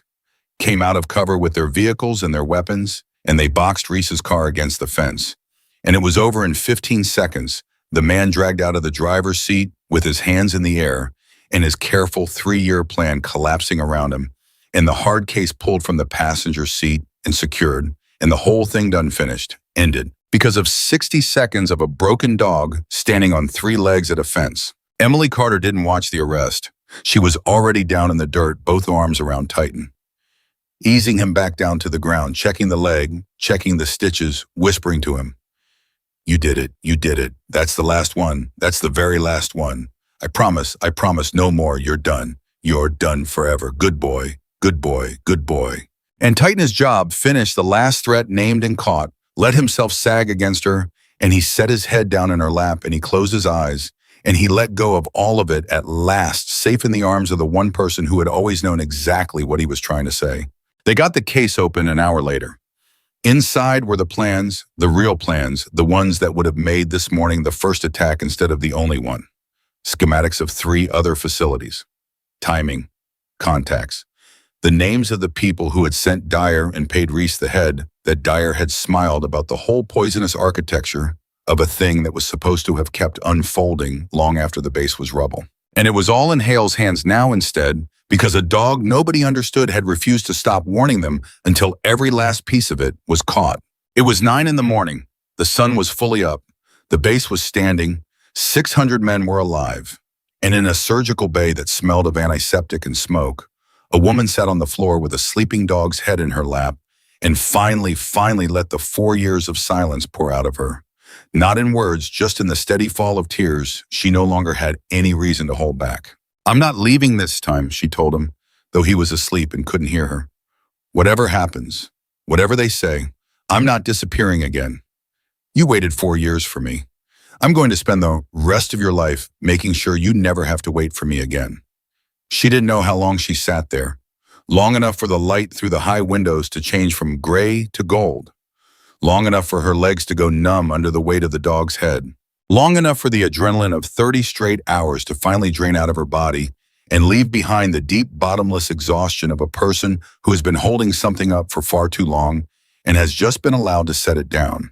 Dr. Lindqvist came and checked the leg twice, and the second time, she stayed crouching down beside them, and for a while she didn't say anything at all. "I've been doing this 18 years, Lindqvist said finally. "Military working dogs. I've seen a lot of them do a lot of things that shouldn't be possible, but I've never seen anything like what he did out there in that field." She looked at Emily. "And I've never seen a dog respond to a person the way he responds to you. What I saw at that kennel door yesterday, the way he stopped, the way he crossed the room to you, that's not training. You can't train that. That's something else."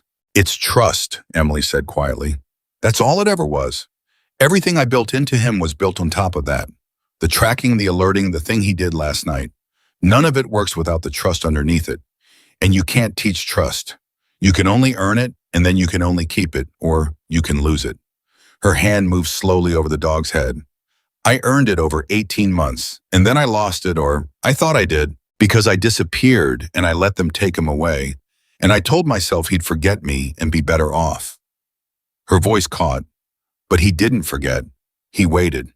And when the danger came, he did the exact thing I built him to do, and he did it alone for a whole day, while everyone around him called him broken. "He wasn't waiting for a handler," Lindqvist said softly, echoing what Belle had said in the kennel the night before. "He was waiting for you." "He was waiting for me," Emily said, and she bent down and pressed her lips to the top of his scorched head, and she stayed there a long moment, and when she straightened up, her face was wet, but her voice was steady. It was 10 in the morning. Captain Hale came to find her an hour later, and he came alone and he sat down on the floor of the surgical bay across from her, a captain of 30 years lowering himself onto the cold tile like it was the most natural thing in the world. Because after a night like the one they had just lived through, rank had come to mean something different than it had the day before. "They've got Reese in a secure hold," Hale said. "He's not talking, but he doesn't have to. What was in that case talks for him. Names, plans, timelines. This wasn't one man with a grudge. This was an operation, and it was going to keep going, and every bit of it is in our hands now, instead of theirs." He rubbed his face with both hands. "The people up the chain are already calling. There's going to be an investigation. There's going to be a lot of very uncomfortable questions about how a man like Reese sat inside my operational planning for 3 years, and how a man like Dyer walked my hills for 2 months, and I'm going to be answering those questions for a long time." "You caught them," Emily said. "That's what matters." "We didn't catch them," Hale said to you. "He did." He nodded at the sleeping dog. "I caught nothing. 24 hours ago, I signed an order to put him down because I couldn't understand him. If I'd carried that order out, if I'd done what I fully intended to do yesterday morning, every man on this base would be dead right now, and I'd never have known why, and I'd have died thinking the dog was the problem." His voice was low and rough. "I keep circling back to that. How close I came. How sure I was. I've spent 30 years learning to trust my judgment, and my judgment told me to kill the one thing that was trying to save us all." Emily was quiet for a moment. "Can I tell you something?" she said. "Not to make you feel better, just because it's true." She looked at him. "You weren't wrong to be careful. A working dog that turns on his handlers is one of the most dangerous things on a base. 9 times out of 10, 99 times out of 100, the careful thing is the right thing. You made the call that keeps people safe almost every single time." She looked down at Titan. "This just happened to be the one time it didn't. And the only reason we're all still here is that you were willing to look again.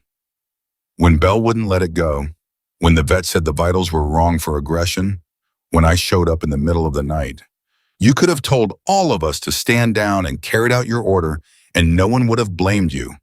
But you looked again. That's not weakness, Captain. That's the whole thing. That's the only thing that saved us. Hale looked at her for a long moment.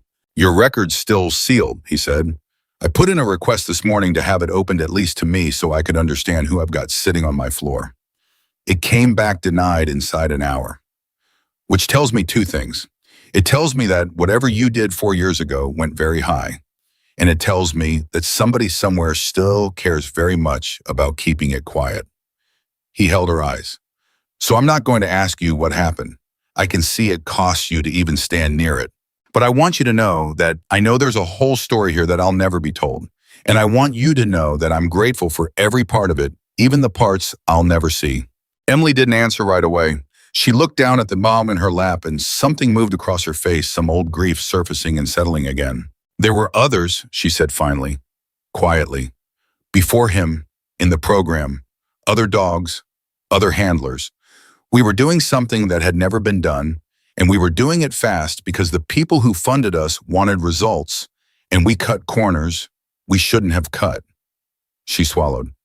And on the last mission, the one that shut everything down, I gave a command, the same kind of command I gave last night. Fetch, move the device, and it didn't go the way it went last night. Her voice was very steady and very quiet, the steadiness of something held together by force. I lost a dog, and I lost the handler who went in after him. And they told me it wasn't my fault, and they sealed the records, and they told me to disappear, and I did.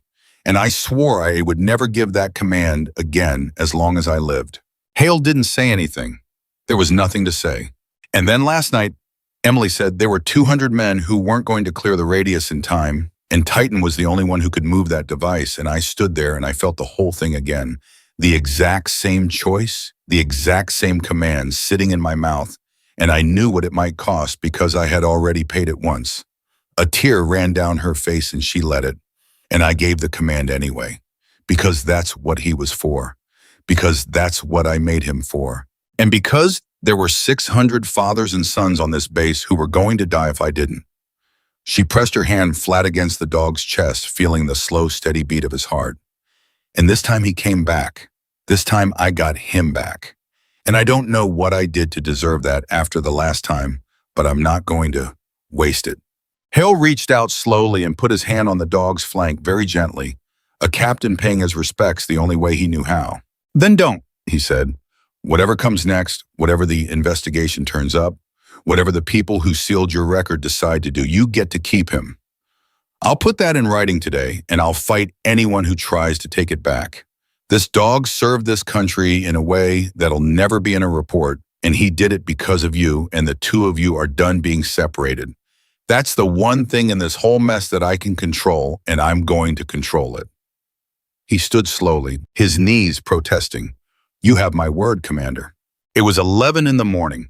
Word of what Titan had done moved through the base faster than any order Hale could have given, and it moved the way true things move among soldiers quietly in the spaces between duties, in the low voices of men who understood exactly what a near miss looked like. By noon there was a line. Emily didn't understand it at first. Belle came to get her, told her there were people outside the medical annex, and she went to the door not knowing what to expect, and she found them standing in the corridor. The men. The ones Titan had put in the hospital the day before. The handler with his arm in a sling and stitches across his forearm where the dog's teeth had held him back from the corner. And behind him, more of them. The men who had suited up to sedate a dog they thought had lost his mind. The men who had dragged him from the kennel while he fought to keep them away from the device that would have killed them all. The handler with the sling stepped forward. Commander Carter, he said. Ma'am, I'm one of the two he sent to the hospital yesterday. He shifted awkward, a big man made small by the size of what he was carrying. I've been lying in that bed all night thinking about it, about how I felt when he came at me. I hated him, ma'am. For a few hours there, I hated that dog. I thought he was a monster. I thought he had betrayed every one of us. His voice thickened.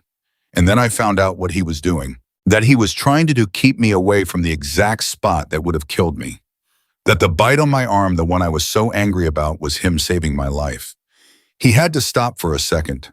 I came down here because I couldn't stand the thought of him being in here hurt, thinking any of us still saw him wrong. I needed him to know. I needed you to know I'd tell him if I could, that I'm sorry, and that as long as I'm in this Navy, nobody's ever going to call that dog dangerous in front of me again. Emily looked at the line of men behind him, and she saw the same thing on every face. He can't understand your words, she said gently, but he understands more than you'd think. Come in, one at a time. Sit with him a minute. Let him smell you. He'll know you came. She stepped back from the door. That's the thing about him. He never held it against you in the first place. He was never angry at any of you. He was just trying to keep you alive, and he didn't have any other way to say it. The forgiveness you're looking for, you already have it. You had it the whole time. He was protecting you even while you were fighting him. And one by one, the men who had feared him came into the surgical bay and knelt beside the sleeping dog, and each of them put a hand on him, and each of them said something too quiet for anyone else to hear, and Emily stood back against the wall and watched a thing she had not expected to see, watched a base full of hardened soldiers make their peace one at a time with an animal who had never needed to make peace with them. Bell came to stand beside her. You know what gets me, he said quietly. It's that he did all of it alone, for a whole day. He knew from 3 a.m. that we were all going to die, and he had no way to tell us, and every single thing he tried to do to save us got read as him losing his mind. Imagine that. Imagine knowing the growth and screaming it as loud as you can and having everyone around you decide you're the problem. He shook his head. I don't know how he didn't give up. I don't know how he kept trying all day, getting sedated and dragged and caged, and still every chance he got, still pointing at that corner, still trying to tell us. Because giving up was never in him, Emily said. That's the part you can't train either. I gave him the skills. But the thing that made him keep trying when the whole world called him crazy, the thing that made him hold that line, even when it cost him everything that was always his. She watched the last of the men rise from beside the table. That's just who he is. He was never going to stop protecting you. Not if it took all day. Not if it took his life. Not even if the people he was protecting were the ones fighting him the whole time. It was 1 p.m. Titan woke for the first time at 2. His eyes opened slowly, unfocused, and Emily was there before he'd fully surfaced, her face close to his, her hand on his cheek. And she watched him find her. Watched the moment his eyes cleared and locked onto hers, and something in him settled, the way it always settled when he saw her. Hey, she whispered, there you are. There's my boy. You're okay.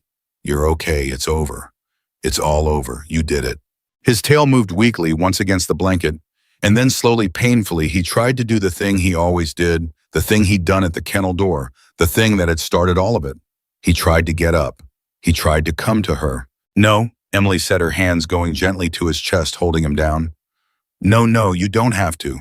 Not this time. You don't have to come to me. I'm already here. You hear me? I'm not on the other side of a room. I'm not on the other side of 4 years. I'm not anywhere you have to get to. I'm right here, and I'm staying right here. Her voice broke completely now, and she let it, her forehead coming down against his. You never have to cross a single room to reach me again. From now on, wherever you are, that's where I am. That's the deal. That's the whole deal for the rest of your life. And Titan, an understanding in whatever way he understood, stopped trying to rise. He let his head fall back into her lap. And for the first time since 3:17 the previous morning, the dog who had carried the truth alone, who had fought a whole base to save it, who had walked into fire and come back out, finally let himself rest all the way, completely in the one place in the world he had always been trying to reach. Outside the investigation was beginning. Reese was in a cell. Dyer was being transferred to people who would spend a very long time pulling apart everything he knew. The names in the case were being run down. The other 3 facilities were being warned. The whole vast machinery of consequence was grinding into motion, and it would grind for months, and Emily Carter would be pulled into some of it and shielded from the rest, and her sealed record would stay sealed. And the story of what really happened that night would never be fully told to anyone. But none of that was in the surgical bay. In the surgical bay, there was only a woman and a tomb, and the quiet and the long golden afternoon light, and the sound of one steady heartbeat, and a promise that had finally, after 4 years and one impossible night, been kept. The recovery was slow and it was not certain, and there were nights in the first week when Emily Carter sat on the floor of the kennel that had been converted into his recovery room and listened to his breathing and was not sure it would still be there in the morning. The leg was the worst of it. Dr. Lindqvist had gotten the shrapnel out clean, but the burns along his side had gone bad on the third day, an infection that spiked his fever and left him listless and refusing food. And for 48 hours it was touch and go in a way that frightened everyone who had come to love him, which by then was most of the base. "He's fighting it," Lindqvist said on the worst night, kneeling beside him with a syringe of antibiotics. "But he's exhausted, Emily. His body already gave everything it had out in that field. There's not a lot left in the tank for this." She looked up. "I need you to talk to him." "I know how that sounds, but I've seen it matter. Dogs like this, dogs that are bonded the way he's bonded to you, they hold on for a reason, and you're the reason. So give him one. Keep giving him one." So Emily talked to him. She talked to him all through that night, low and steady, her hand on his chest, and she told him things she had never told another living soul. She told him about the last mission, all of it, the parts that were sealed and the parts that were just too painful to say out loud. She told him about the dog she'd lost before him and the handler who'd gone in after and never come out. She told him about the 4 years she'd spent as a ghost, drifting from town to town, never staying anywhere long, never letting anyone close because she'd decided somewhere in the wreckage of that night that she didn't deserve to be close to anything ever again. "And then a kid named Belle called me in the middle of the night," she whispered, "and said your name, and I hadn't heard your name in 4 years, and I realized I'd been holding my breath the whole time. 4 years of holding my breath, waiting to hear if you were okay. Too much of a coward to find out for myself." Her thumb moved slowly over his fur. "So you don't get to quit on me now, you hear me? I came back. I finally came back. You waited 4 years for me to come back. And I'm not going to sit here and watch you leave the week I did it. That's not how this goes. That's not how I'm letting this go." At some point near dawn, his fever broke. Lindqvist came in at 6 and checked his temperature and went very still, and then she looked at Emily with tears standing in her eyes, and she said, It's down 4 degrees. He turned the corner." And she laughed, a wet, exhausted laugh. "He turned the corner. My God, he's going to make it. He's actually going to make it." Emily didn't say anything. She just bent down and pressed her face into his fur and held on, and Titan, weak and thin and worn down to almost nothing, lifted his head just enough to rest his chin on her shoulder, and the two of them stayed like that a long time while the sun came up. He ate that morning, first food in 3 days, and from there he climbed slowly, day by day, week by week, and the whole base climbed with him because somewhere in those weeks, Titan had stopped being one dog on a base full of working dogs and had become something else.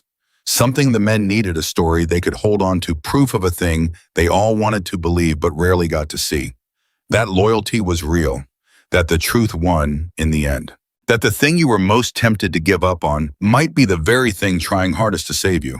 The commendation came through in the second month. Hale had fought for it exactly the way he'd said he would up the chain, and against every regulation that said an animal couldn't receive what he wanted to give.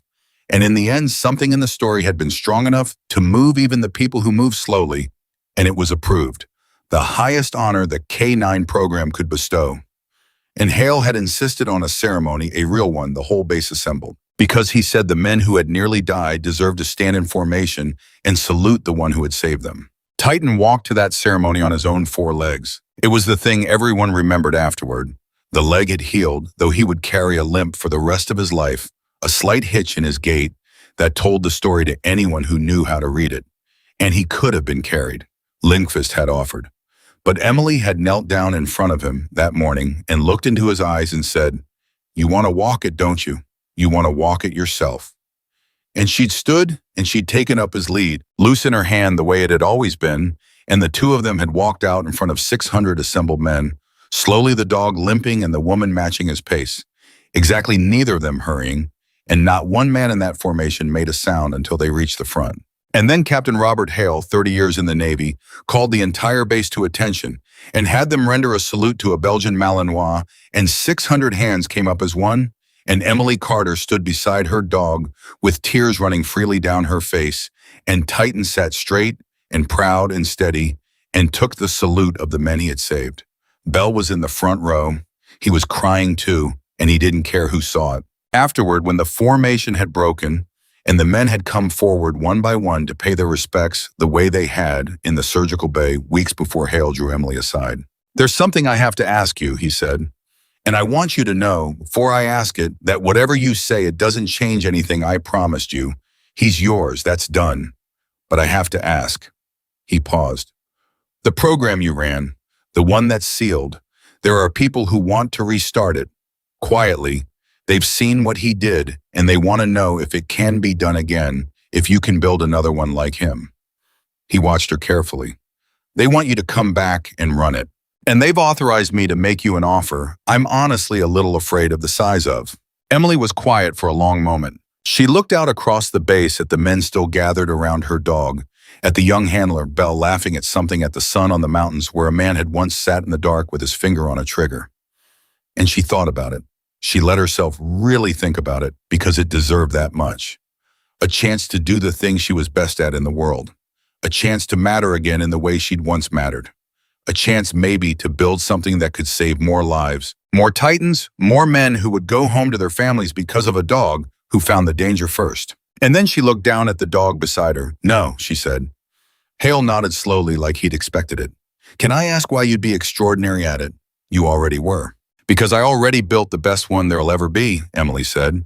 "And I built him by giving him everything I had for 18 months, holding nothing back.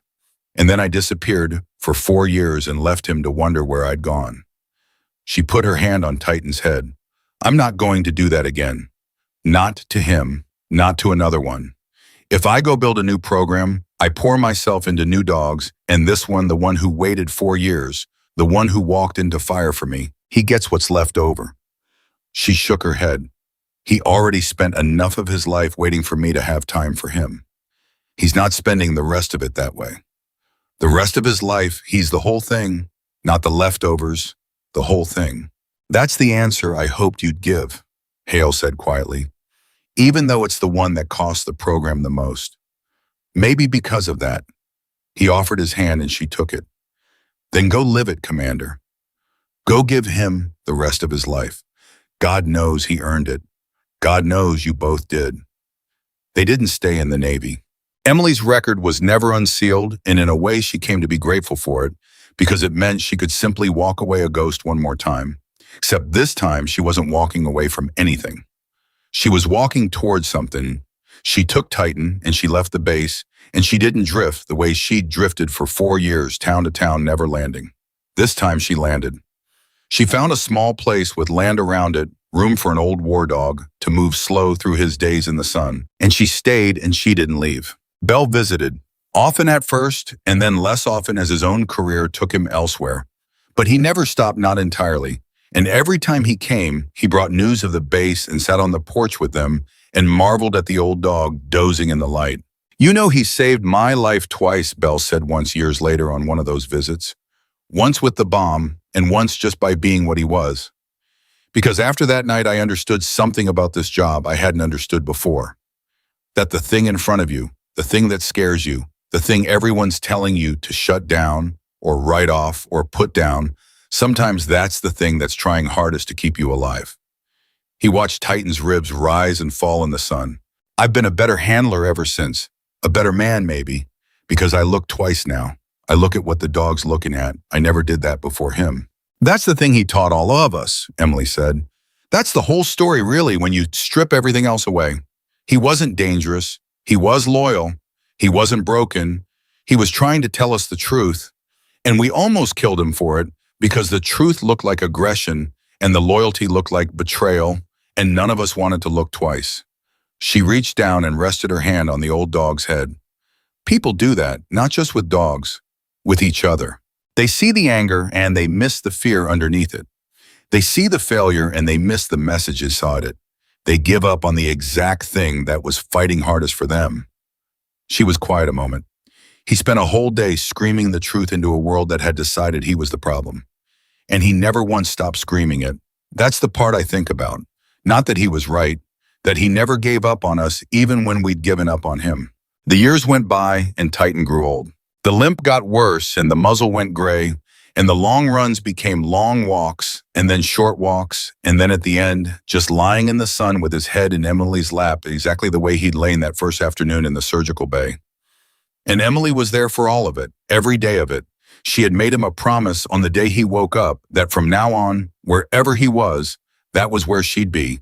And she kept it all the way to the end without missing a single day. She was with him when he went. It was a quiet afternoon and he was very old and very tired, and Dr. Lindqvist had driven out one last time because Emily had asked her to, because she wanted the person who'd saved his life all those years ago to be the one who helped him at the end. And Emily lay down on the floor beside him the way she always had, and she put her face close to his, and she talked to him low and steady, the way she'd talked him back from the edge of everything more than once. "You did it all, buddy," she whispered. "Every hard thing I ever asked you. You did every single one, and you never let me down, not once, not even when I let you down, not even when I disappeared. You just waited. You just kept the faith." Her voice broke, and she let it break all the way because there was no reason to hold it together anymore. "And now you don't have to keep it anymore. You can rest. You've earned it more than any creature that's ever lived. You can go. I've got you. I'm right here. Wherever you're going, I'll come find you. I promise the way you'd have found me. I'm right here. Good boy. Good boy. My good, good boy." And Titan at the very end did the thing he had always done. He found her eyes. He looked at her the way he'd looked at her across the kennel that first terrible night, the way he'd looked at her across the burning field, the way he'd looked at her every day of the life they'd spent together. And there was no fear in it, and there never had been, only that one thing, that one unbreakable thing that she'd earned over 18 months and kept for the rest of his life. Trust. And then gently into the arms of the one person who had always known exactly what he was trying to say. The dog who had saved 600 men and asked for nothing but her, let go. Emily Carter buried him on the land under a tree where the afternoon sun would reach him. She didn't mark it with his rank or his commendation or any of the honors the Navy had given him. She marked it with a single flat stone, and on it she had carved only 4 words, the 4 words that were the truest thing she knew. The whole story of him pressed down into the smallest space it would fit. He never stopped protecting. She sat by that stone for a long time on the day she said it, and the grief was real, and it was heavy, but underneath it, there was something else, something she hadn't expected, something that felt almost like peace, because she understood finally what the whole thing had been for. Not the bomb, not the base, not even the 600 men, though. God knew that mattered, though God knew every one of those men had gone home to their families because of him. It had been for this, for the 2 of them, for the 4 years apart and the years together, and the promise kept all the way to the end, for the chance to prove that trust like that doesn't die, doesn't fade, doesn't forget, no matter how much distance or time or silence you put between it. She had left him for 4 years, and he had never stopped believing she'd come back. And she had come back, and she had stayed, and she had been there at the end, holding him the way he would have been there for her. That was the whole thing. That was everything. Years later, when people asked her about him, and they did ask because the story got out the way true stories do, worn smooth in the retelling, but never quite losing its shape, they always asked the same question in the end. The same question Hale had almost asked her that first night and never quite dared to.